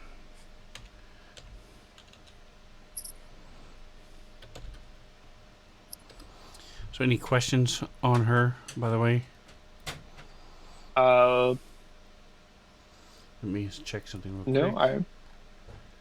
I I'm going to pull kind you of read aside through real some quick. of hers. Yeah. Alright, so think about it, and if you want to come up with it, or I can come up with it. My thought was, at some point, something happened to her family. So she had a sister, and her parents were all killed by some sort of either Fey accident. Maybe they went to the Fey Wild. Maybe they stepped into a mushroom circle and weren't aware. And she survived, and is now shadow touched. It doesn't do anything besides give her dark vision and allows her to do the shadow step. And which I Personally, I think I'll probably flavor whatever magic she has just to be a little shadowy. Sure, feel free. And I also made it boost her magic missile as well. That's why that was my reason for giving her the bonus. It gives her, it gives her a little bit of, it gives her deception skill, but that's, that's the only other thing. Those 3 things is all it did for her. So think about it. If you come up with something, great. If not, then you can add it to the notes. If not, I'll tell you my ideas as I come up with them. But I wanted to give you guys the chance to mess with it first, because you guys are really good at that. Or by you guys, I mean you. Yeah, no, I'll think on it and let you know what I'm thinking. Okay, I'll put you back. I don't think Manth's back yet anyway.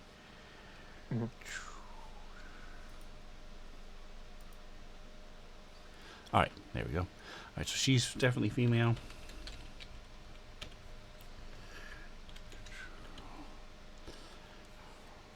She's a little bit younger, but she's more mature. Guess she's seen some stuff. I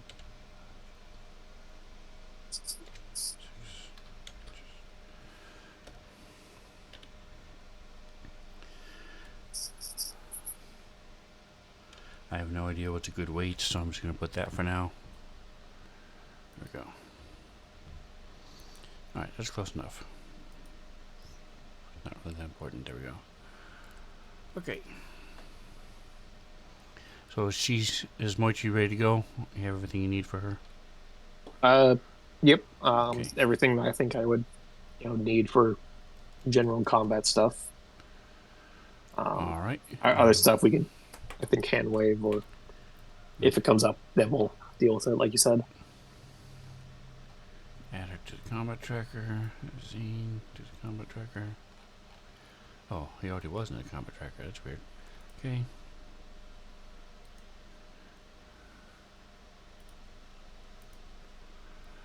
Alright, I don't think either one of them have... No, they don't have...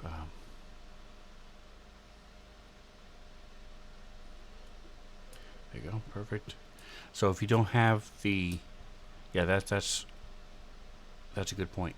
Do you have the... spells the coding for the. Do you have that open for the Wand of the War Mage and the? For the Wand of the War Mage, I did add that coding in. I just clicked into the You just manually spells added it. thing and All add right, that's fine. just manually added a +1 to the attack rolls.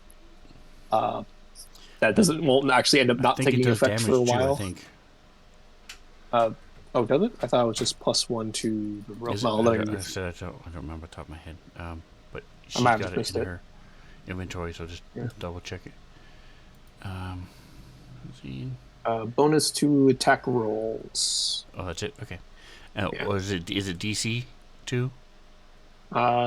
Just rolls. Oh, okay. That's why it's uncommon. Okay. However, in addition, you ignore half cover, which is good. So Oh, there it is. You shared it. Yeah.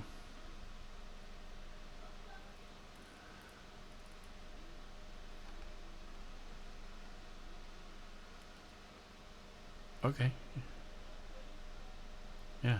I guess I just saw the +1 and presumed it was like a weapon. like a +1 It's been a weapon. while Yeah. since I've looked at them. All right, cool.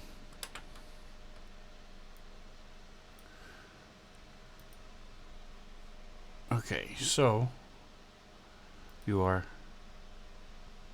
What is this? This is deleted.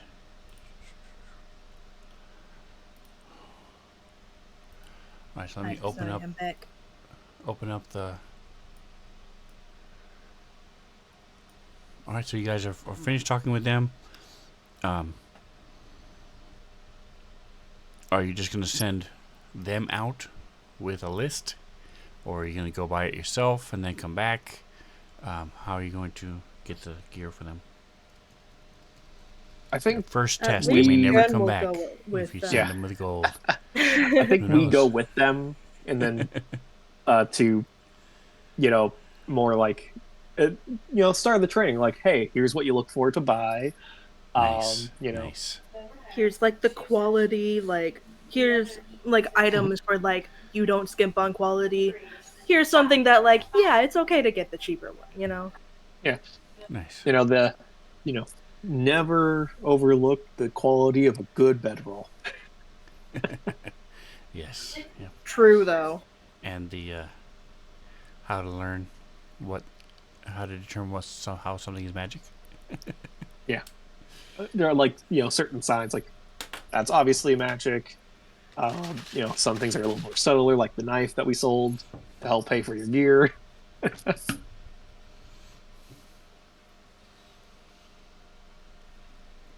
Yeah, it's funny because when I saw the name, it could have easily just have been something that swears all the time, Yeah. curses and yells at vicious mockery nonstop. It's a cursing dagger.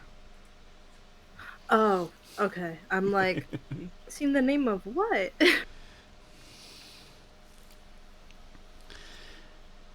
Let me see if I can fix my kind. All right, so are you close to? All right, so you guys do that. I'll say takes. This is not something that's really out of the ordinary. You pretty much know where to go, what to do. Yeah. Do you splurge on ice cream or anything? Absolutely. Maybe a good meal or something? Yeah, we get them a good meal. Like we I go to think like lunch or ice something. cream, and then we get a meal to go because we have stuff we have to go. Like we get like one of those like good take-home meals that you can just snack on over the night as we study. Yeah, Nice. you know what? We get ice cream, we get a good take-home meal, and then we make them like go take a shower before they get changed into their new clothes and stuff. Yeah. Okay. Yeah, it's like the opening scene from, well, not opening, but the, Harry Potter and Diagon Alley. Yeah. It's got this pile of stuff and. Yep. Okay. All right, so I'm going to say that's going to take you about 3 hours. We'll say it goes really fast. It's a bigger city, but again, you know what you're doing. You pretty much have a mental list, and so you just make a circle, grabbing things you want to get. open up the. Mhm.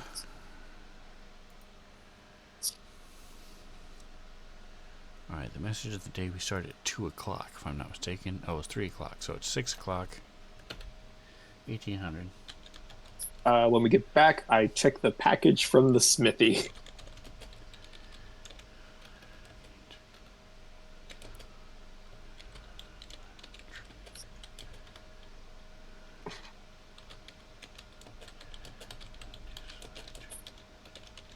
Oh, actually, I guess one last thing. Now, just the thought that came to mind because we're going to a frost giant place. Uh, do we have? I think we have to get geared go for going into a cold environment. They were going to provide Yes. us with that. Yep. Oh, yes. Thank you for that. Yeah. Okay. Never mind. We might have to get cold weather clothing for the children, though. Yeah.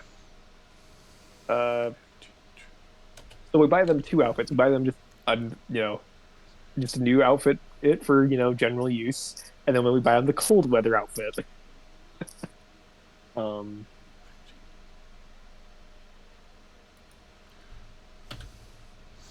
All right, so it's Clothes, cold weather costs 4 gold, or in our case, it costs less than that because discount 3.6. oh, I have Nick as DM. What the hell's going on? Oh, you forget Failing to at switch it life. after the. I shouldn't have to. It's Sounds just like- it's weird that it keeps doing that.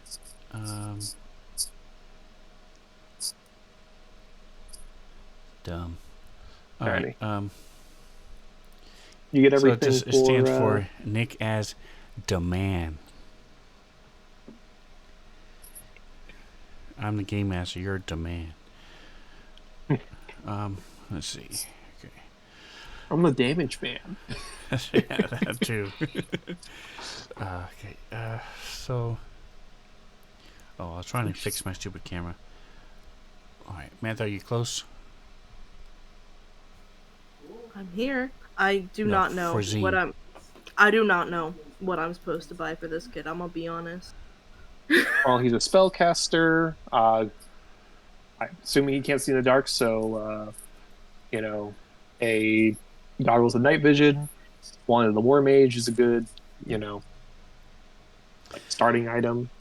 I will also Um, say that either one of them have a chance of learning from scrolls. So if you ever want them to have like the light cantrip or certain things, they can use scrolls, and they can also try to inscribe them into their spell books because they're those type of spellcasters. But my point is, so if you got them like, Mhm. if you wanted him to cast light, or if you wanted him to carry a lantern or whatever, you can do that too, or goggles of night. And he got her the wand of the war mage and the cloak of Elvenkind. He doesn't need a cloak, but ring of protection would be nice. Cloak of protection, they both do the same thing, just one's a cloak, one's a ring. Maybe the good luck stone. Ace, yeah. So I think the cloak or ring of protection would be nice because he's squishy spellcaster. That's fair. And a couple healing potions. Yeah. Alright, where is this? This. Refresh, baby, refresh.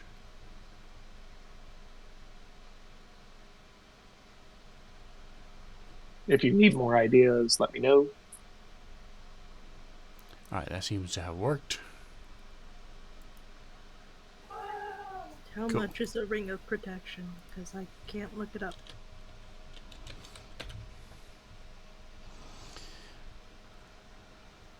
So As in, everything I varies. would like to So buy one for him. okay. I don't know. And I'm grabbing that, so I'll grab that for you. Items, campaign, items. Click.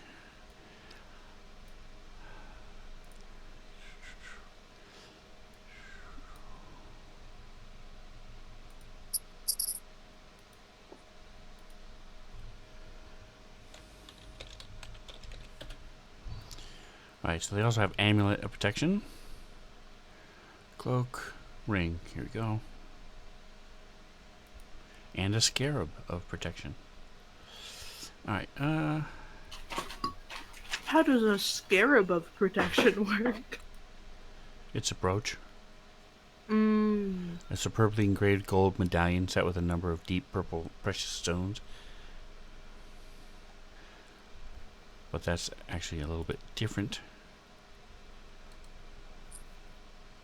Because they are not uncommon. They are legendary. Wow. Yeah, that is a a different magic item.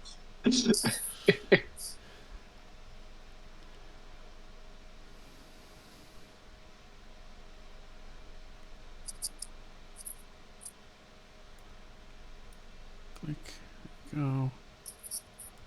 Open it up.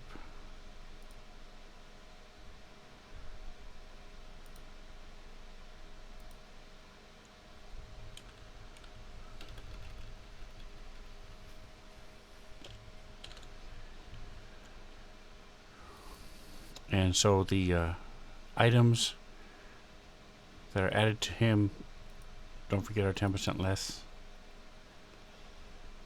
And if you don't have the coding for them, there should be in spells. Gotcha. With Rob's stuff. There's that.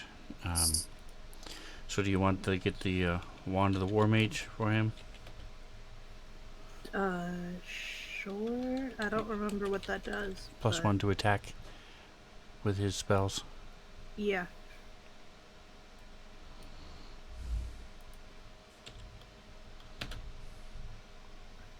Oh, I should probably get him a spell book too, huh? If he's that kind of spellcaster. Yep, they both are. And you Ooh, can... they have a traveling spell book. They do. There's a bunch of cool spell books in there. There's some that are magically protected, and you can also flavor them any way you want as far as what they look like. I had one mage who was had a pouch, and he just pulled out this wad of papers, and it was like receipts, and he would straighten it out. Get one spell. Oh my gosh, I hate that. And he would look through stuff, and then when he was done, he would just stick them back in his pouch once he found out what he wanted. Because all you have to do is prepare them for the day, and then you're good to go. You don't use your spell book the rest of the day, so you just get them in it. I also had an elemental earth genasi who had like sheets of mica that were bound together and inscribed on. So we had this stone spellbook with a little sheet of stone in it. Anyhoozle. Alright, so you've got the Wand of Protection. Wand of the War Mage Ring Protection.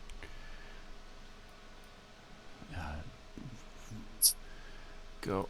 Alright, so you said you're gonna open up the crate? Yep. Okay.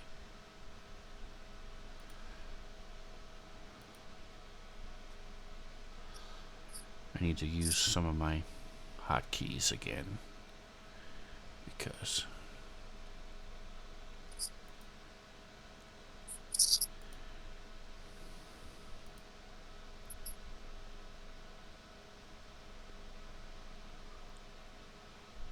launch home. Alright, Nick, would you please go through the combat tracker real quick, and for Kithri and John, throw a skip turn on them. Yep, I can do that.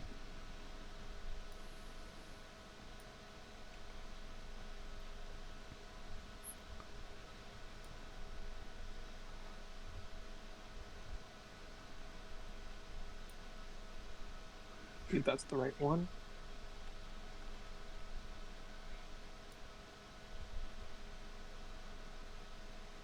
Yeah.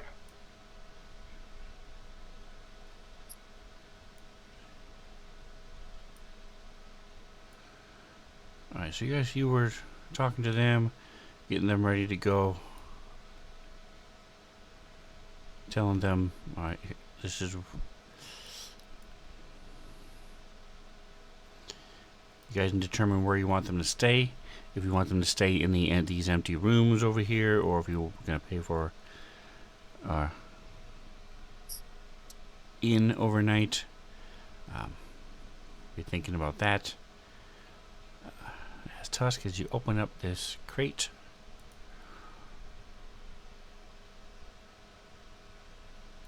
you what would that be? I think wisdom. So if you're surprised, something surprises you, and you're shocked. You're not literally with electricity, but if you're just gasping, I think that would be wisdom. Go ahead and give me a wisdom saving throw. Alrighty. I probably should throw them in the. Oh. Okay. Yeah. So as you open up this, as you can see in the picture, there's a little clasp. So you pop the clasp. There are hinges in the back, and it opens, and it's dark as you open it inside, and then this gas comes flying up, exploding up from inside it, and you drop the box as. Let me open this. Click.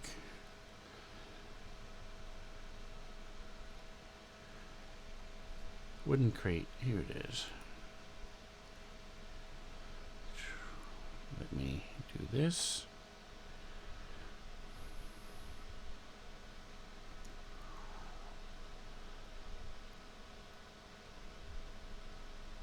Oh, and I don't know if you guys... Did you guys mute me on Discord while I was explaining these sidekicks? I did not, No, so I can still hear you. I also wasn't 100% listening. Okay, so the main thing, the one thing I wanted to explain is sidekicks do not earn experience. So they do not take, so you don't divide. So right now it's the two of you.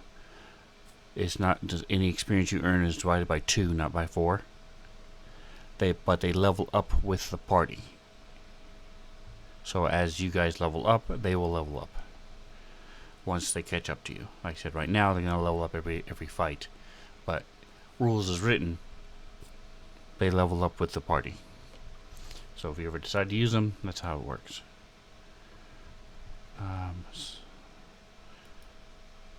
Like I said, the main thing is you don't have to worry about them stealing all your XP. XP. Yeah. 1, 2. All right, so for those of you who have slept and eaten since you've seen one, this is what they look like. Maybe notes. There it is, notes.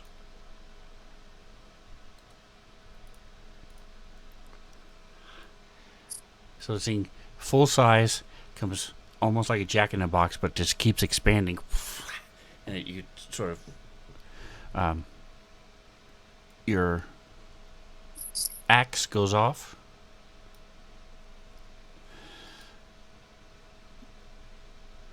So you definitely would have been surprised had you not had your axe. Woo. As this thing appears right next to you.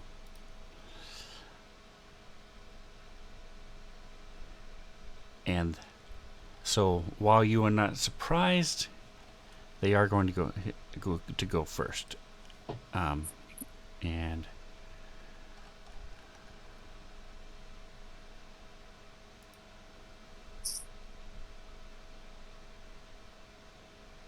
Do you want us let to me see how this reads. Do you like us to roll initiative for everyone else, or will you just go in like order of people on the combat tracker? Any creature that starts its turn. Okay, so you guys haven't started your turn yet. So I will 1, 2, 3, 4. There you go.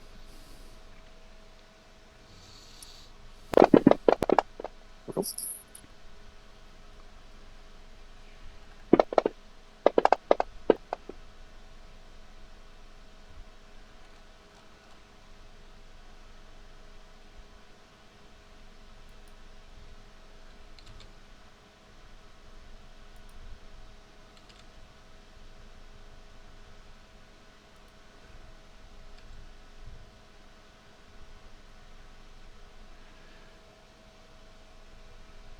Alright, so this thing tries to bite you. Let me double check.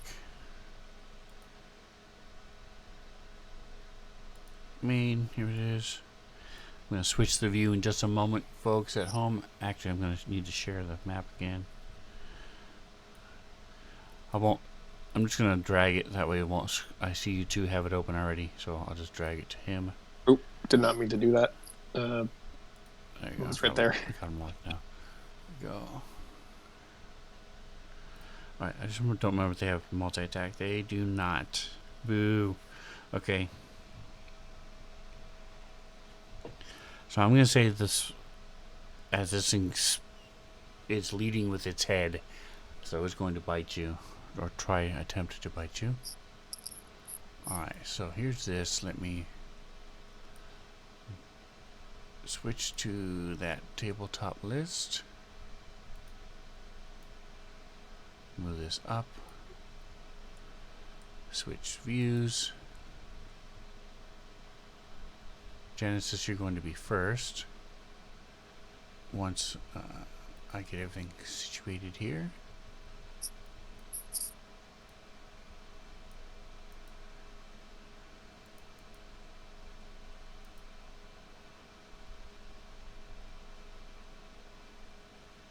Cool.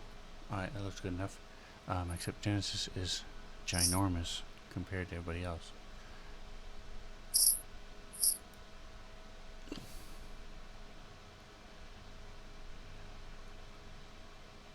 There we go. So if you're using the 2D viewers, it might look a little weird, but if we switch to the other view, it'll look a little bit better. Alright, so the gas is biting. A little nom nom action as he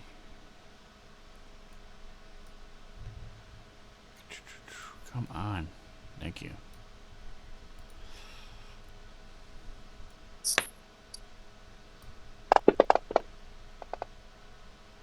Four on the dice is not going to even come close.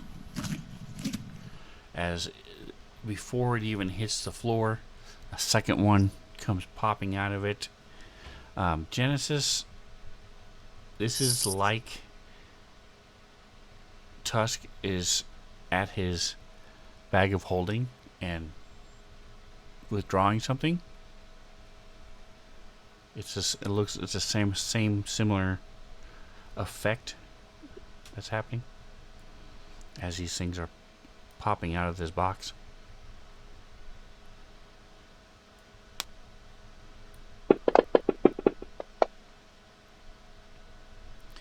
$13. Let's see. Nope, that's not enough.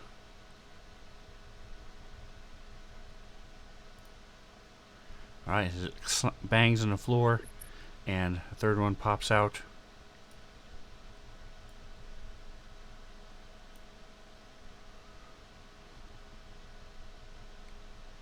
This one looks really even a little more emaciated than usual.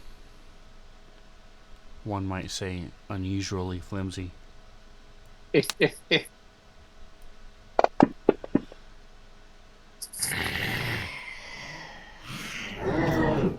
Alright, so Genesis, you hear Tusk's axe do its alarm.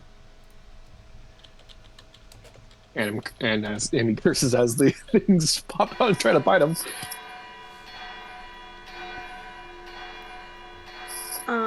Can I try to see what I know about these? These are gas. You can smell them right away. And so they are, they are undead. So Toggin would be happy. Too bad he's not here. Can't use I his know. chill touch. Mhm. They have the normal undead immunities to like charm, exhaustion, poison, and they stink bad, so you don't want to be close to them.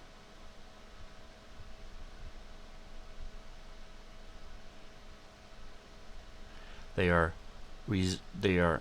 more difficult to turn than the average undead, and their claws can paralyze. Okay then.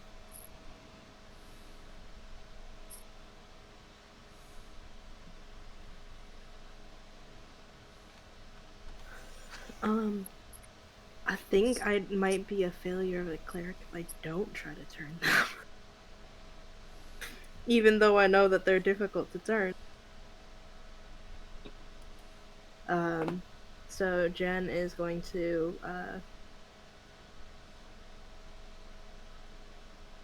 like move forward like 10 feet Okay. and hold up her her holy symbol. I'll go ahead and turn on the grid. Channel It's- divinity to try to turn the undead. There you go. We'll do a little shifty. Alright, so it should work. Go ahead and roll. See, they have advantage on it, so it should be clicked. See if it works. Why did it only roll? Looks like one was rolled at advantage. Which one rolled at advantage? And then I'll just roll again for the other two. Yeah, they both failed. So, unusually flimsy. So the other two that are not unusually flimsy. The top two. Still failed. Even with a 16. Wow. Yeah, Okay. it's a DC 17. Very cool. Nice. So all three of those are turned. I don't actually know what turning does. I think it makes them run away. Yes. I think They have to spend their action running from you as far as they can. Any damage to them stops the turning.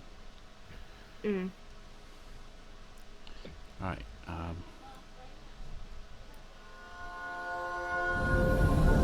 Well, Jen shares what she knows about these guys, and then right after saying, they're a little bit trickier to turn, she does it very efficiently. And then that's her turn. Alright, so another one pops out.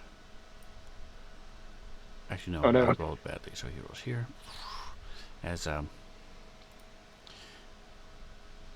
And he's going to move half his speed. There's plenty of room to move up here. He's going to try to claw at Genesis. 6 is not, 9 is not going to do it. Alright, my tree. I think my three, while probably, a little scared, but just gonna try and step up, and we'll step to the other side of her friend here, and to sort of like, help Jen / protect her friend, she'll take her new +1 scimitar and kind of try to lash out at it as I pull up that character sheet again. Okay, and don't forget she can do her help action as a bonus action. Yep. Nice. 17. Hit. And remind me, the help action needs to be done to someone next to her, right? So, the creature she is affecting has to be adjacent to her.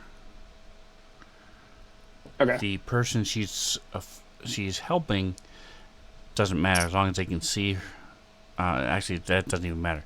So she's harassing this ghoul, this ghast, and making noises and saying, "Hit me, hit me, hit me." So whoever you pick, whether it's Zine, Tusk, or Genesis, I would say, I'm not normally going to interject very much, but maybe for the first fight or two, I might, like in this case, she would just naturally help Zine. That's what she's used to. So she would give Zine the advantage to hit this thing. But she could just as easily have, in the future, she can help Tusk to hit it. She just has to be adjacent to... Not that Tusk needs the help with this great weapon master. But... Which, they don't know that yet. Right. But they can be across the room shooting at them or doing whatever they want to do. She has to be adjacent to the target of the help. You know what I'm saying? In that case, for now, So she will... she kind of like slashes, is like, it's like, Zine, go for the opening, and kind of is harassing. She would also go with her offhand dagger. That's why she has both. Isn't the offhand attack a bonus action? Oh yeah, I'm sorry. Never mind. Yeah. My bad. That's why I did. Yeah, it's like it. Yeah, I always forget the offhand rules, but it's like I think that's the case. Yep, but right. yeah, so instead she's drawing it, but she's instead kind of like more harassing the creature to give Zine an opening. I think that's her turn. Yeah. All right. Action so bonus if action. we go to the, let's see.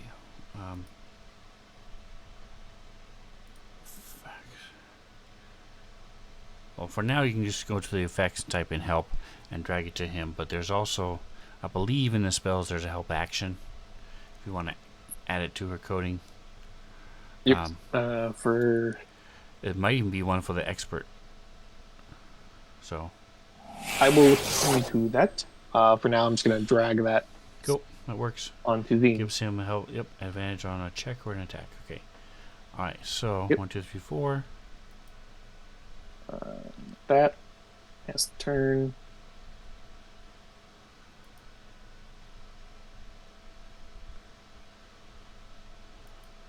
Check the... That's funny. Okay.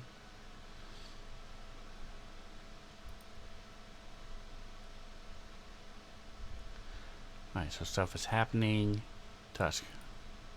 Yep. Well, I think Tusk is going to do what Tusk does best, and he's going to attack these ghouls. You do see that the three in front of you are moving away.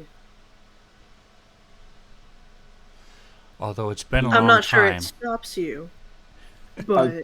You do remember how it works. However, they really have nowhere to go. Yeah. But, again, Tusk doesn't really have time to evaluate G. Yeah, I think he kind of he registers that as he goes into a rage. And he's like, they're running away. Neat. Anyway. It works this time. Neat. Anyways. Wait a second. You started your turn next to it. So let me see what happens. Yes.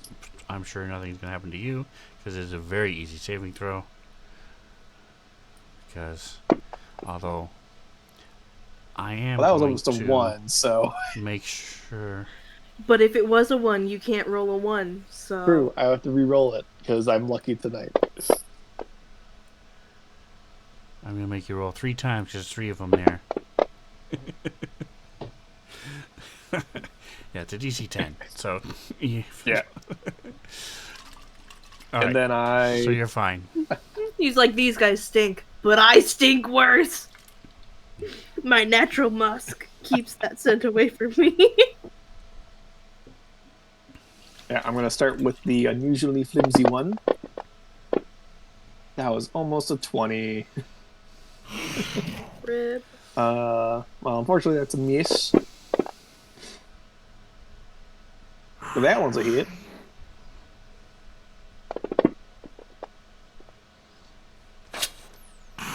Nice.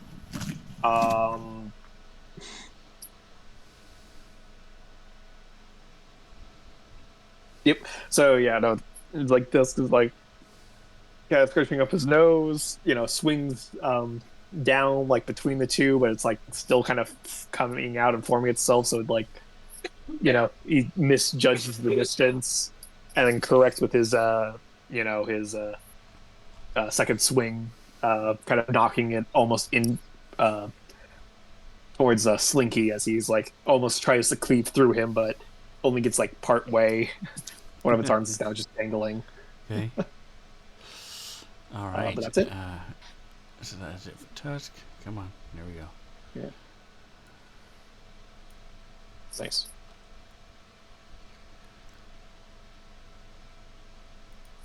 All right, and one more pops out.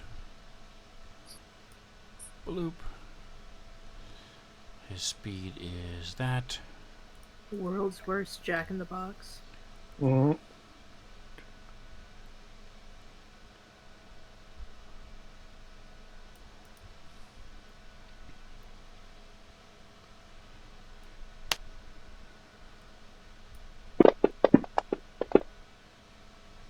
$17 on the dice. Finally hit something.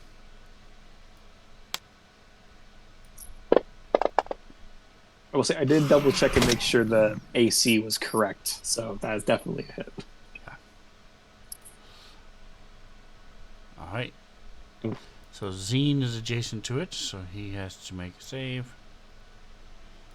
I'm just going to do this. Who knows? Who knows how that's gonna work? Um, Ooh, actually, it's 10. I could use the advantage from help on that. Yeah. Oh, it's a save. No, not it's a save. Never mind. Never mind. I'm just going to push them both because Yeah. eventually it's just save time. Yeah, I'll just wait to roll that until it becomes relevant. Oh, wait. I didn't realize they were saved. Roll. Go ahead and roll it again, Zine. Constitution saving throw DC 10. Woo. Alright, no worries. It's the same mindset. These guys smell bad, but I smell worse.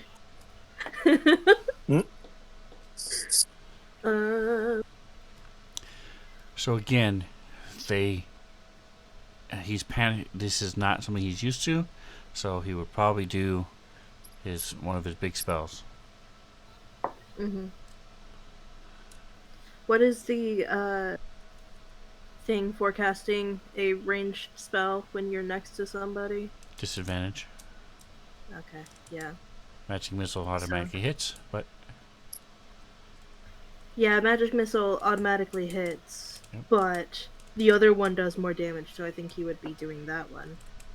So it will I don't know that cancel he out. has the wherewithal to think like that. But okay, you run it the way This you want. one has a the magic bigger missile orb. hits, but this one hurts more, and I think he wants to do like the bigger spell to like this one hurts more, right? Cool.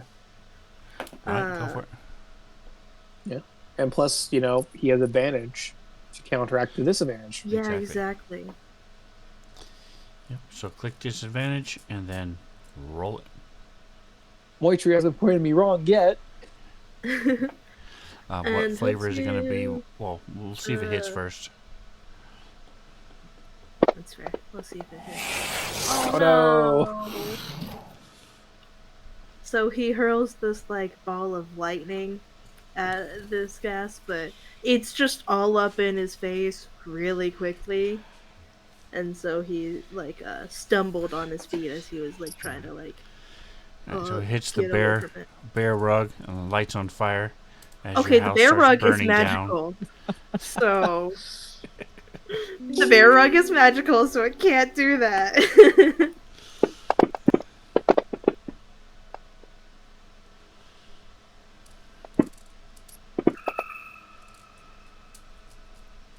Oh, initiative.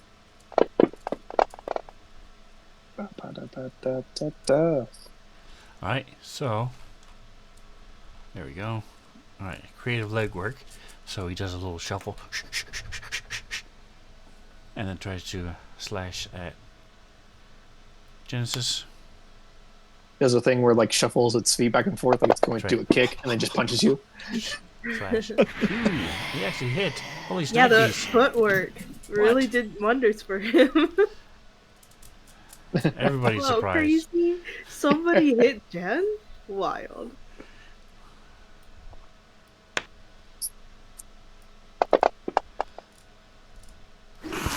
Not a lot of damage, but let's see. Can you make the save? Come on. Where's that 2?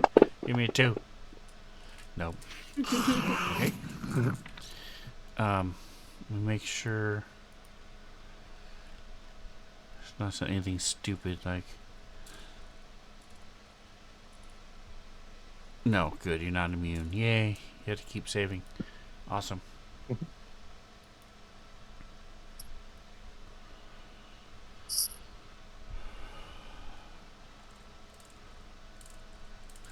Alright, and so this he's going one's to got move over. spooked footwork.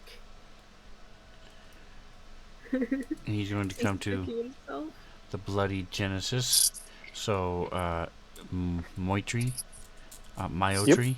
I named her, and for whatever reason, right Keep toward the on beginning of tonight, I said Moitri, and now I just can't stop saying it. Myotri. Well, Three. I think it's because the character sheet said Moitri. Yeah, I guess that's what screwed me up. Three. Myotri attacks. Moistry. Yeah. Exactly, moist. As this thing tries That's the to nickname. Is moist. fight Genesis. It's a nice elf meat. It's half elf, actually. Just saying. And he's going to go after Tusk again, who's slicing at him.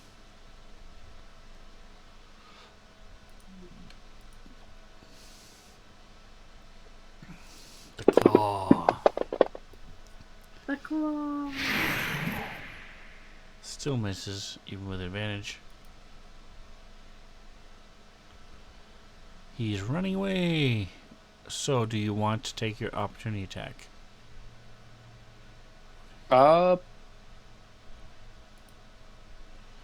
No, not on that one. Alright. And then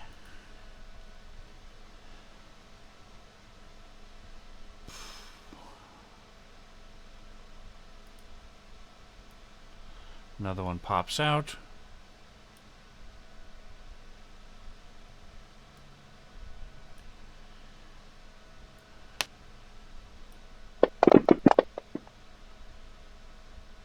Actually hit. Dun, dun, dun, dun, dun. That advantage does See wonders if it kills for him. Tusk. One shot. Here we go. 7 points damage. You rolled some Not- pretty good damage, too. Not quite enough. Yeah. To kill him. Alright. Alright.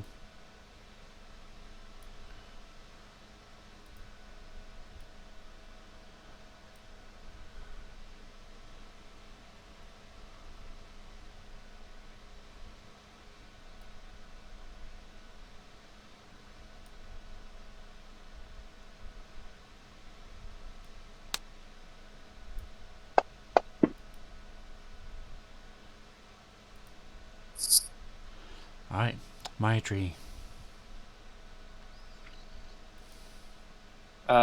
There's the Constitution saving throw Oh, for thank you. the creative lab work. Yep. I can just real quick roll again for the second one if you want. No, I was just doing it for Tusk. Okay. Just because he has rolled 2.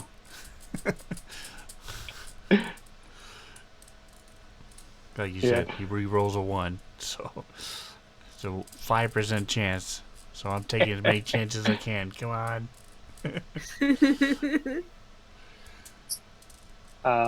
He's doing For the now, if opposite he's- of crit fishing. Exactly. Yeah. Fumble fishing. I It's like gonna that. slice out again at this creative late Yep, hit again. Nice. Managing the stab and still kind of harassing him. All right, give me a. to I'm gonna say this is a either wisdom or constitution saving throw. Okay. See if she has the courage to stand against two of these things. Yes, she does. Okay. She steals herself and keeps attacking. All right. Good job. Yep, and we'll provide help to Perfect. her I friend keep again. forgetting it's a character. I keep thinking it's an NPC. It's not. So, sorry. Go ahead. Finish. Yeah. Provide help to the creative blade clerk one, and she's going to kind of like steel herself and stand her ground to kind of like protect her friend from the second one that's also approaching her. Some blood dripping down her arm from the bite wound. And that's her turn. All right. As this one comes out, the box lid breaks off. And you see there's a little wisp of vapor coming from the box as it comes and tries to bite Tusk. Ooh, a crit.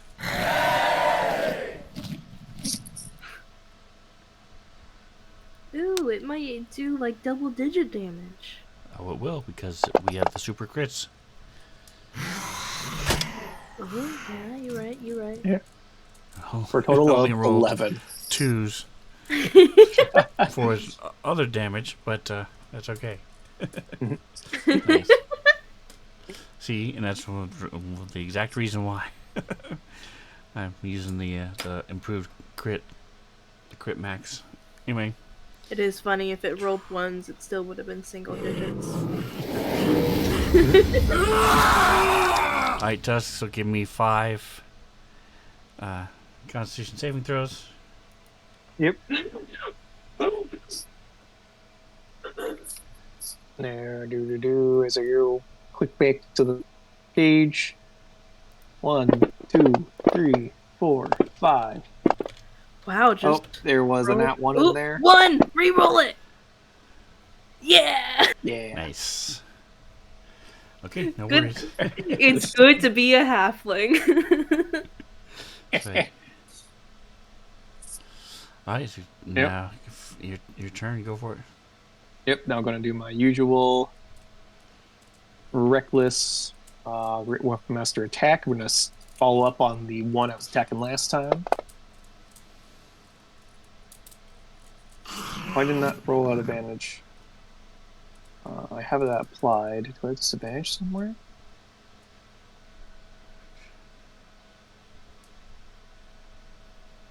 That was Reckless weird. Attack, So. granted advantage.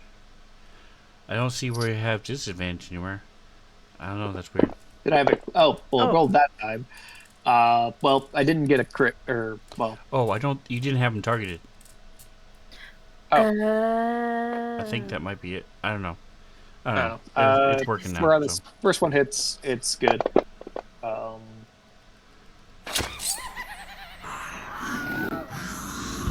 we go.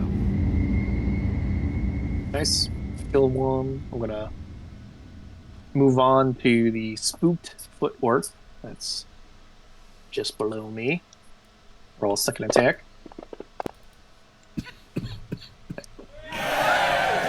That's a crit.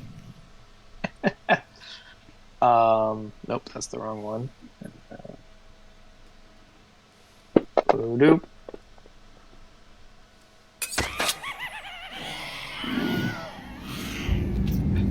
Nice. And I'm gonna kind of 67 damage. Very good. exceeds by 3. Just instant death. Now I'm gonna move on to Bulging, who's up ahead. K3 is going to be insane. When she does a sneak attack and gets a crit, it's going to be nice. Oh, absolutely. It will be nice. Because I killed 2 things and crit, I can make an attack as a bonus action, which did hit. Oh, stop turning. Stop it. And did you do like the cleave stuff that you have? I didn't bother because it was 1 and 3. Oh, never mind. Never mind then. Yeah, so it's like I could. I just decided against it because it's like it's only a couple of hit points, It's so it's 2 like hit points. It's fine. yeah. So yeah, no, I just to compensate for that, I'm just going to act like my killing of both foes was with one just big swipe as I like go through one Nice. and then go through the other, spraying a bunch of blood just onto Jen and creative light work before turning around and doing another heavy slash into the guy behind me. And that's my turn as I raging going at these guys.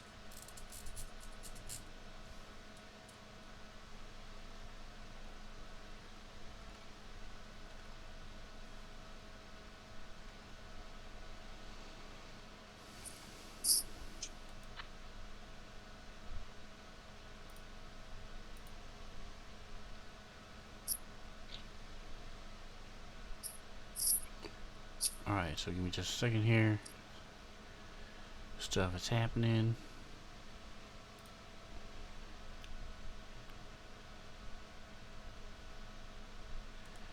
That's Slinky. His name's Slinky because it's fun to watch him fall down the stairs. He just came out of the box like a slinky. That's right. Yeah, he like unfolds. He is turned. like an So accordion. are you going to take the up attack? This one I will take the op attack. Okay, so let's see if he even gets to go anywhere. Boom. And it's just a regular attack with the bronze tusk. It's all my Ray Weapon Master stuff, and it's a crit. Oh yeah, it's a crit. Nice. Yep.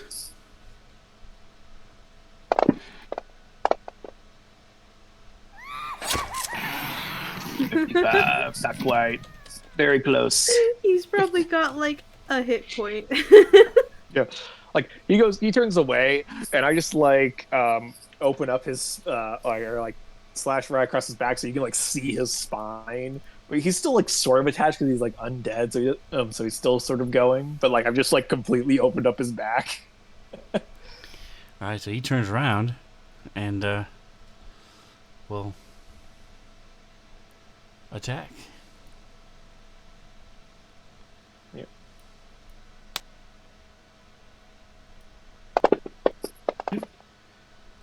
If you want to hit, if you would remove turn from him, please, when you get a chance. Yep. Tusk. And let's see if you are paralyzed. Oh no. Come on, 2. Nope. Alright. Actually, even if I got a 2, it'd be 2 plus With 8 10. for a total of 10. I would still succeed. I don't think you can be paralyzed. Yeah, actually, the only way I would fail is I rolled a 1 and then I rolled another one because you only get the rerolled Exactly. once. Yep. Wow. This thing's right in front of Jen. Oh wait. Con save. Yes. Thank you. You know what? So, I'm going to use my inspiration. okay. Go for it. You may as well. This is the last fight. It's the last hurrah. So. Oh wait. I've got lucky.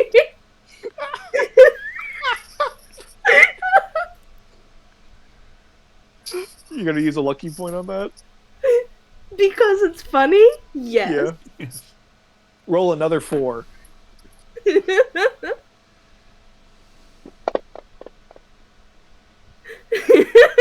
you made it. Okay. Yes. So you're If not it was another 4, poisoned. it's like, this is destined. Oh yeah, absolutely. That's all it does is poison you. Give you the poison condition.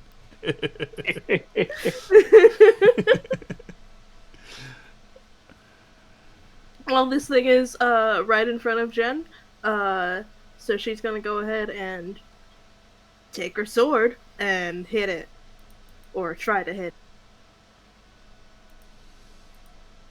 it. It would help if I targeted with the correct character. Okay, that's a hit. And we're gonna roll again to see if it does crit damage. Yes, it does. It does. Very nice.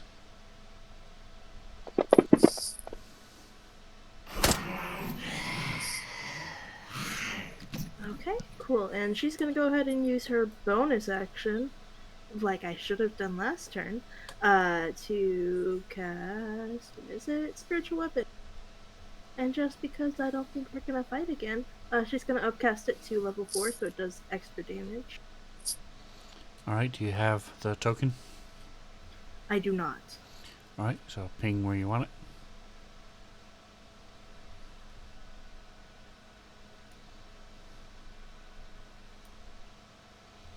Right over the bear rug.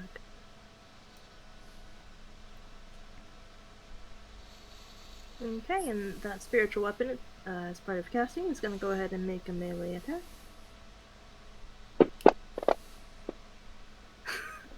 Return of the Force. Still hits.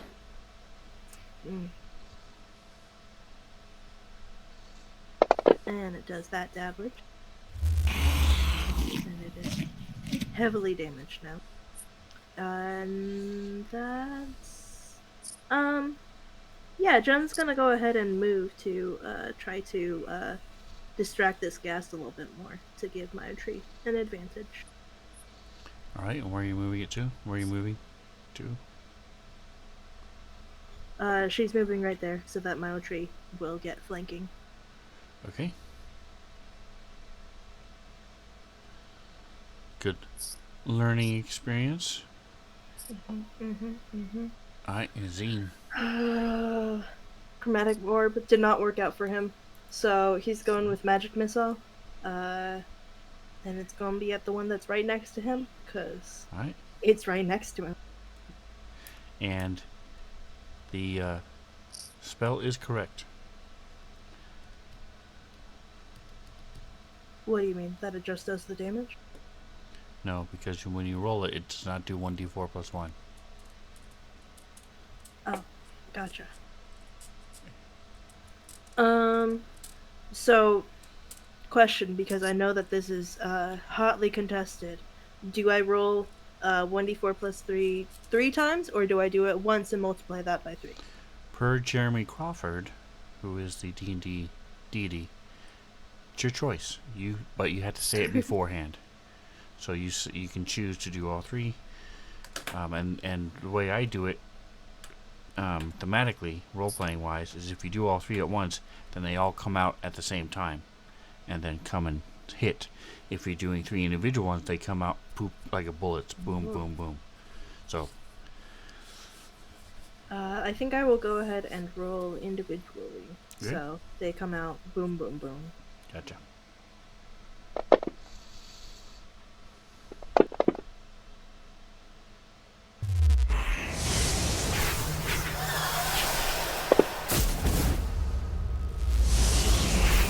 Not too shabby. 2 max damages. Yeah. He is proving his might.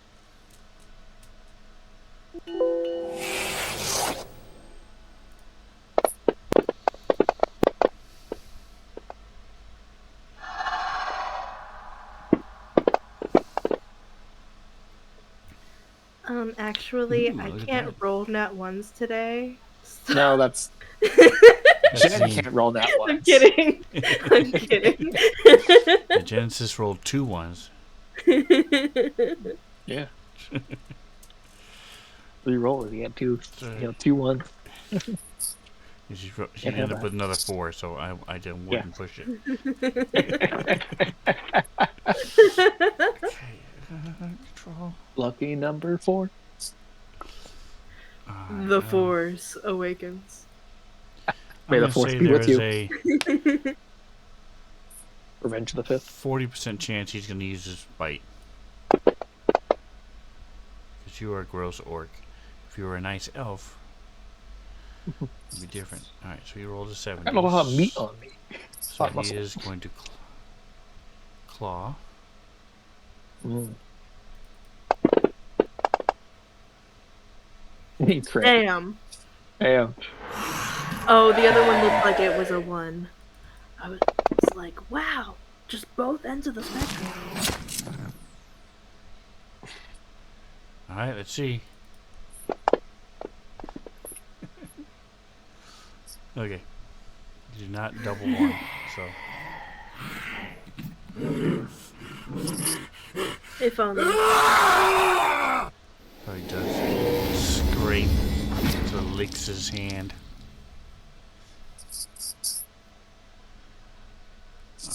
Alright, so yeah, so you have to double 1, so don't even bother rolling the cons saves. Just go ahead and attack. We did forget Zine's con save, but we'll get him next time. Well, let's see. As I go to do my usual,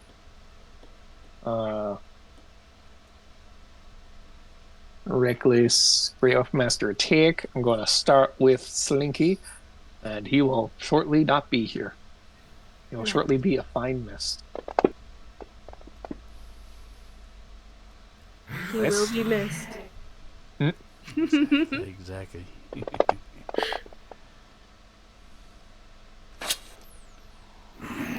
Nice. And I will cleave this attack into the Vigorous Stride, which will deal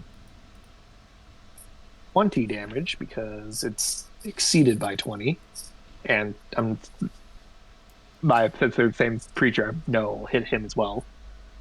So, boop. I gotta do my. No. Okay. It's attack 1.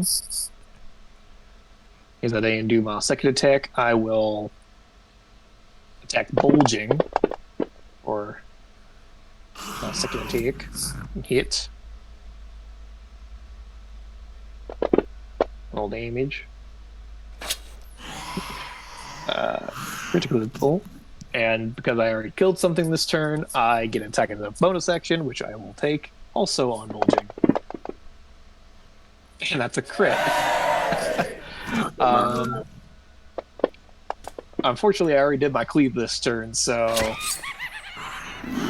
If only that 53. If only. Well, if only I didn't cleave the first time, then I would have been able to... Just taking out people left and right.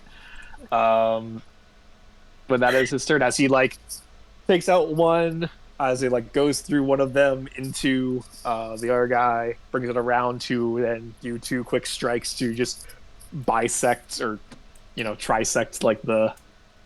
cuts the gas that was above him into 3 pieces. Very quickly. One of the ghasts is cowering in the corner.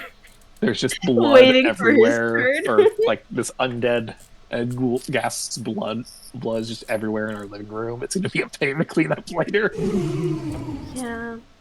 Alright, Genesis, give me the con save.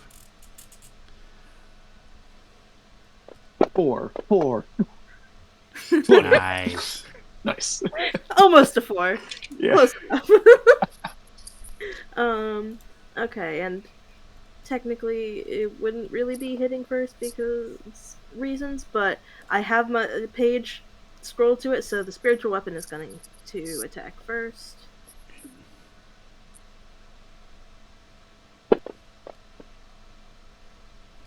That's it.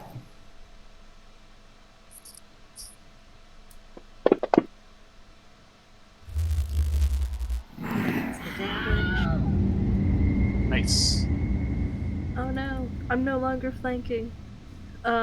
Yeah, Jen's gonna go ahead and move to flank with, the cheating footwork. How is it cheating? It's trying to, trip us as... Yeah. Some illegal dance moves. Yeah. Ow. And so Jen is gonna go ahead and try to stab this one. You can't do that dance move. It's copyrighted. You're trying to step on your feet.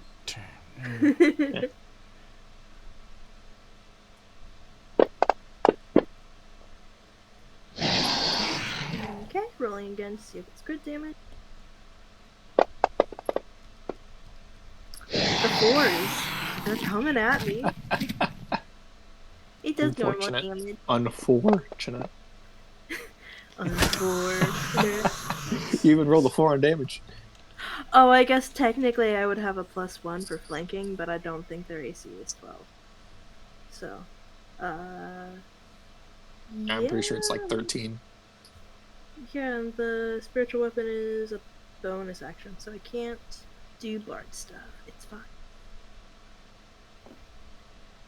And that guy's turned. Turned up for what? Nice. Do, do, do, do, do, do. Dude. Alright, so let's see. He was attacking her, so I'm going to say, but he just got hit by you. So I'm still going to say it's a 50-50. I'll say odd. He will go after Genesis. Let me turn the view a little bit. Jen would, if he's attacking Myotree, Jen will go ahead and, she will go ahead and insult him to take a D8 off his attack. Don't you wait until you see what he rolls? Yeah, I do, Okay. but Just want to call out so you don't forget. yeah, because I was like, oh shit, I should have done that when they got like 3 crits on Tusk. Yeah, for a whole 12 damage and 7 damage and Yeah. Hey, it does something. Most of those Tusks just like put out his like arm to kind of like take the hit. he dodges back, he misses anyway. Nice. Yeah. And Myotree is flanking, so she gets +1. Alright, so give me another con save. Will do. No, I'm sorry, wisdom save. Well, she needs both. Oh, here's the con save. It's good. Wiz save. Nice. Nice. Got the makings of an adventurer in her. Mm-hmm.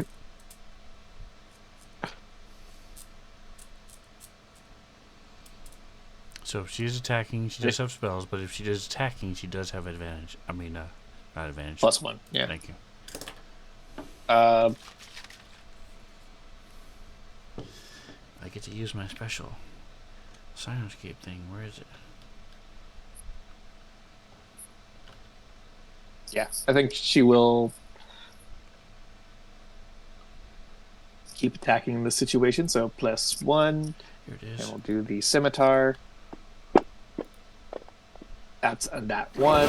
I'm going to give her my inspiration to re-roll that. Nice.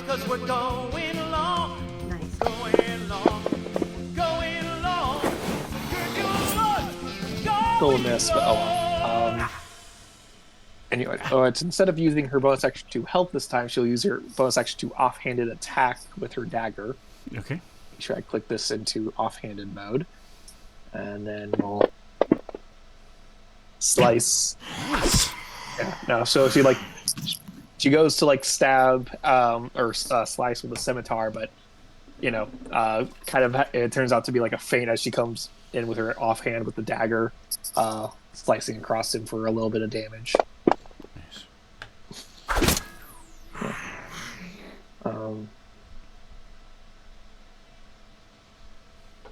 Yeah, that is. Let's her go. All right, Z. Nick, do you have Sinoscape going? I actually do not. Now that I think about it. You missed my probably my all-time favorite drop. That we're You going could just along do with. it again. But if it doesn't have it Zane going, is no then it longer doesn't matter. next to one of the guests. Did you want me to roll the save anyway since we forgot last time? No. Okay. What is he doing to the gas? Well, he's not next to one anymore, which is why I was doing that. I think Chromatic Orb didn't work out for him. He's gonna just keep doing magic missiles. Does he have? What were you saying? I was about to be like, how's the spell slot looking? but then I good. realized he's level 2 He's mage instead of level 1 2. mage. So he's got 3 spell slots, and this is his last spell slot. So There's like looking at Myotree, who's like level 1 mage or level 1 mage, level 1 expert, so and only has 2. So it's like, wait, hold on.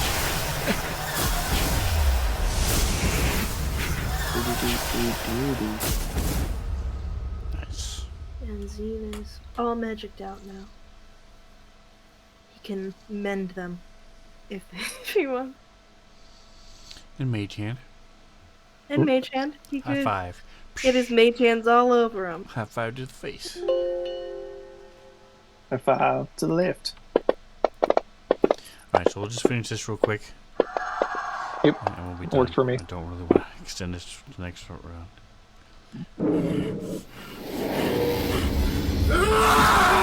Tusk is going to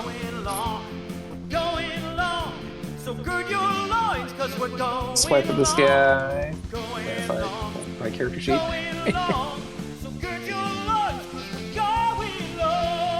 As usual, reckless great weapon master attack. I finally understand the words of that song. I get it now. We're going long. So gird your loins because we're going long. Yeah, I thought it was along and going along where? What do you mean? First attack, second attack.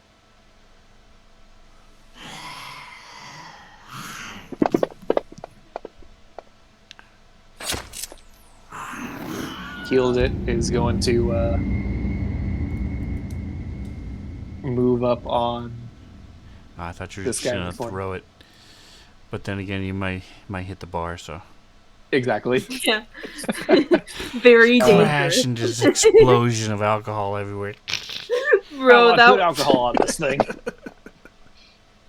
And I crit. I see a great yeah, axe yeah. hitting the bar. Yeah, that would not be good. that would be so sad. Yeah. 63 puts him down to critical. 4 crits. Not bad, not bad. Yeah, I'm nice. Yeah, as I, come up and I just devastate this guy, but he's still like just hanging on.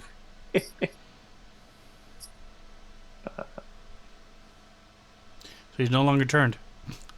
Yep. So Yep. he will turn and attack.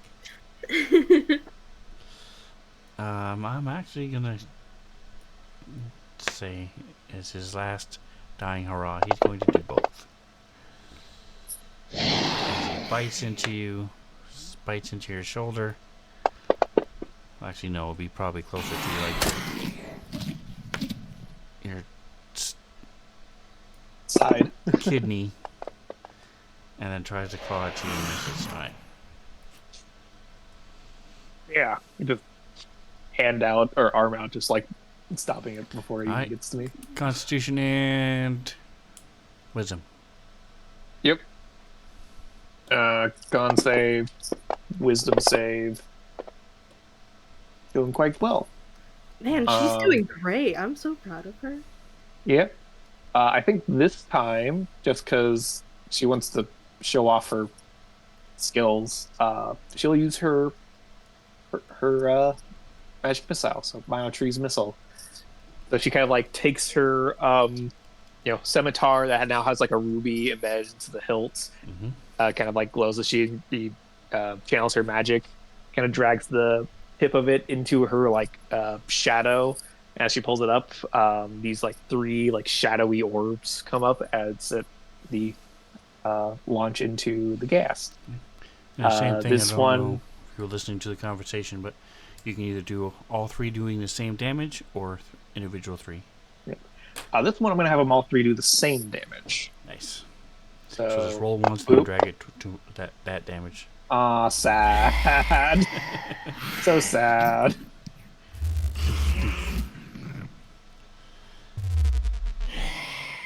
Unfortunately, they don't have enough time to like gain speed or anything. They basically like just come out of her shadow and right into its like leg. Nick, Nice. Sven rubbed off on you. It's Myotree. Dang it. Well, okay, in my defense, it's spelled Myotree's missile. So Well, it spells Moitri's missiles. All right. Yeah, So you or more- spelled if it you would as fix it, Moitri. please, because that Yeah, was in her I just character fixed it. sheet. So, thank you. Oh. Yeah. I just fixed Yeah. the name. Thank you. All right. Myotree. Genesis, Myotree. can you finish this thing? It's heavily damaged. Ooh, I don't know. I Oops. might roll some more 4s. I forgot. Sorry. Stream. We didn't see Tusk being able. I'm gonna turn this whole thing around. Whee! As we turn around and go back up. It's okay, guys. I didn't get a 4.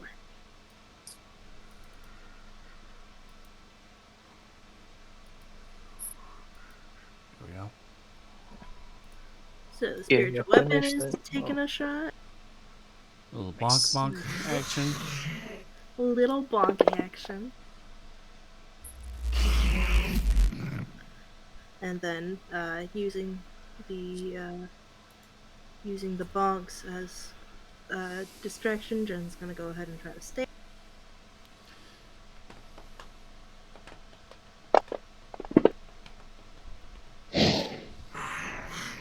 It's Easy. No, crit. Is it crit damage? Oh, it's a 2! So it's normal damage. Max normal damage, but Nice. normal Yeah. damage. yeah, and the max crit is gonna make Mhm. Wolverine's bite even Mhm. better. Absolutely. Mhm. All right, So Zine. Zine has used all got his of his dagger. spell slots. It's not magic anymore. Did you switch it for a staff or anything else, or did you keep it as a dagger? Well, you removed the daggers, so I bought him 2 throwing daggers.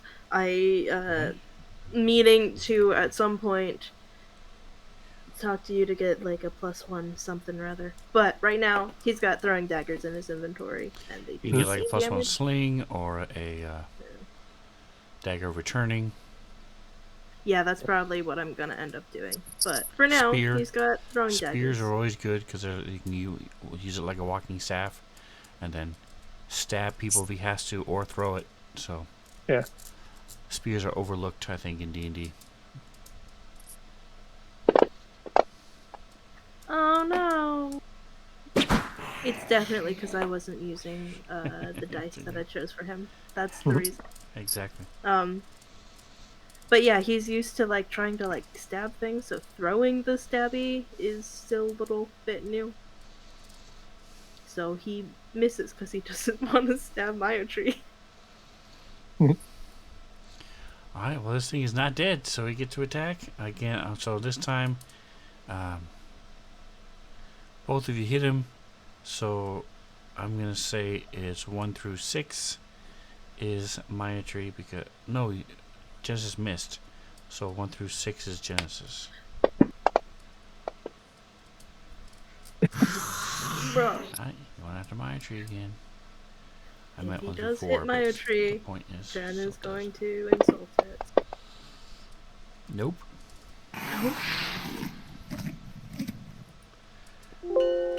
We're just turning this ghast into like a training dummy. Right.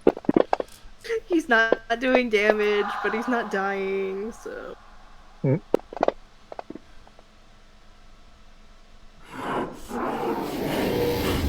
Justice is just gonna finish off this guy. Wham.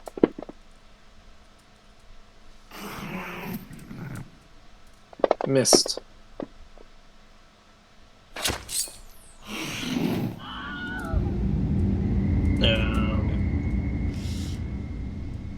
And just to make things more efficient, he will come over and use the second attack to attack this guy.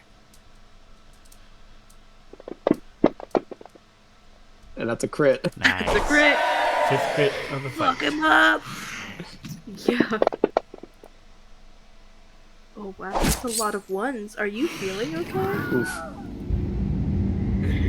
I'm just like trying not to spray Myotree with like all the blood. I still spray her with like most of the blood, but We're very glad that we have a bathroom that we can wash up in. Yeah.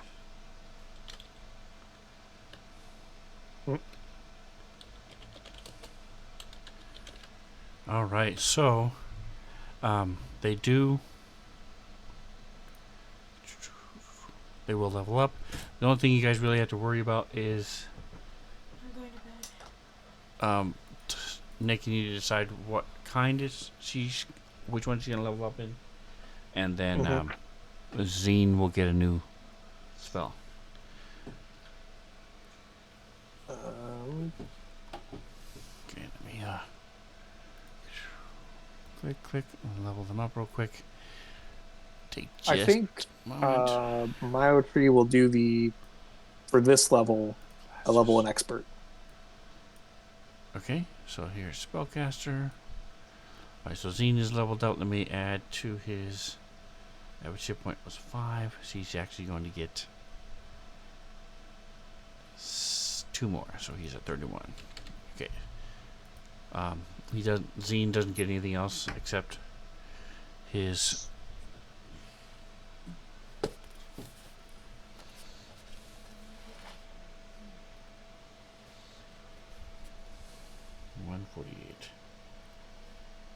My tree gets cunning action, which I will just add real quick. So third level spellcaster has so it's all it does is get one more spell slot and one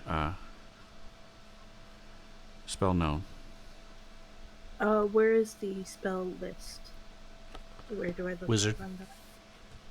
Okay. And PHP. Good night. I love you. I'll see you in the morning.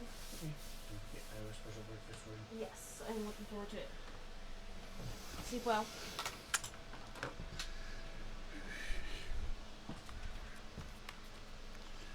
Alright, so it gave him an extra spell slot last round. He should have only had 2. Yeah, it's giving him stuff wrong, so let me fix that real quick. I'll worry about that later. Let me go to my tree and level her up. You said expert? Yep. So I'm adding in the one thing she gets. Well, it'll do it automatically. There you go. Oh. So she gets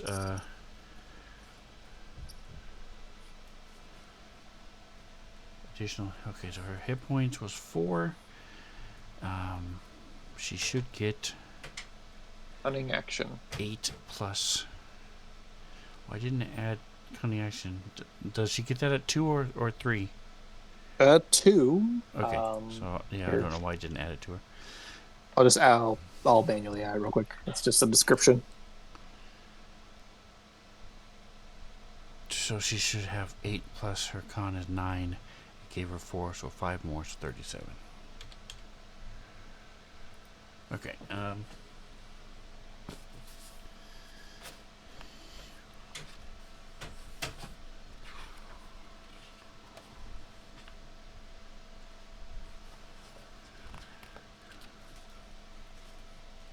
Yeah, +2. She should have cunning action. That's weird.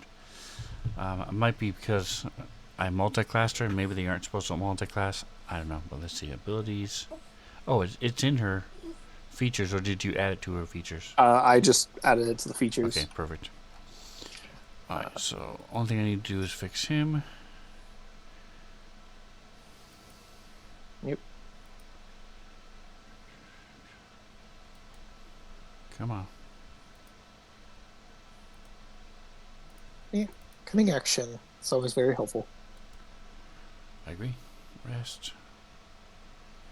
Export, close, minimize. Oh, it's prep. That's why it's the mode. Alright, so he should have 3 first level and 0 second level. Yeah, so as the spell,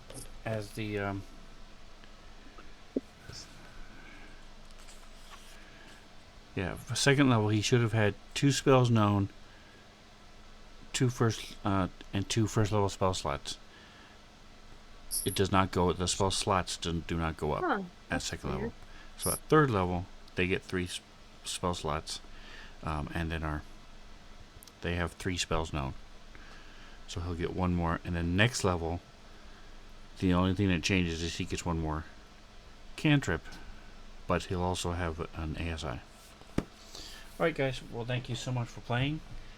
Appreciate you hanging out, even though we went a little bit long. So hopefully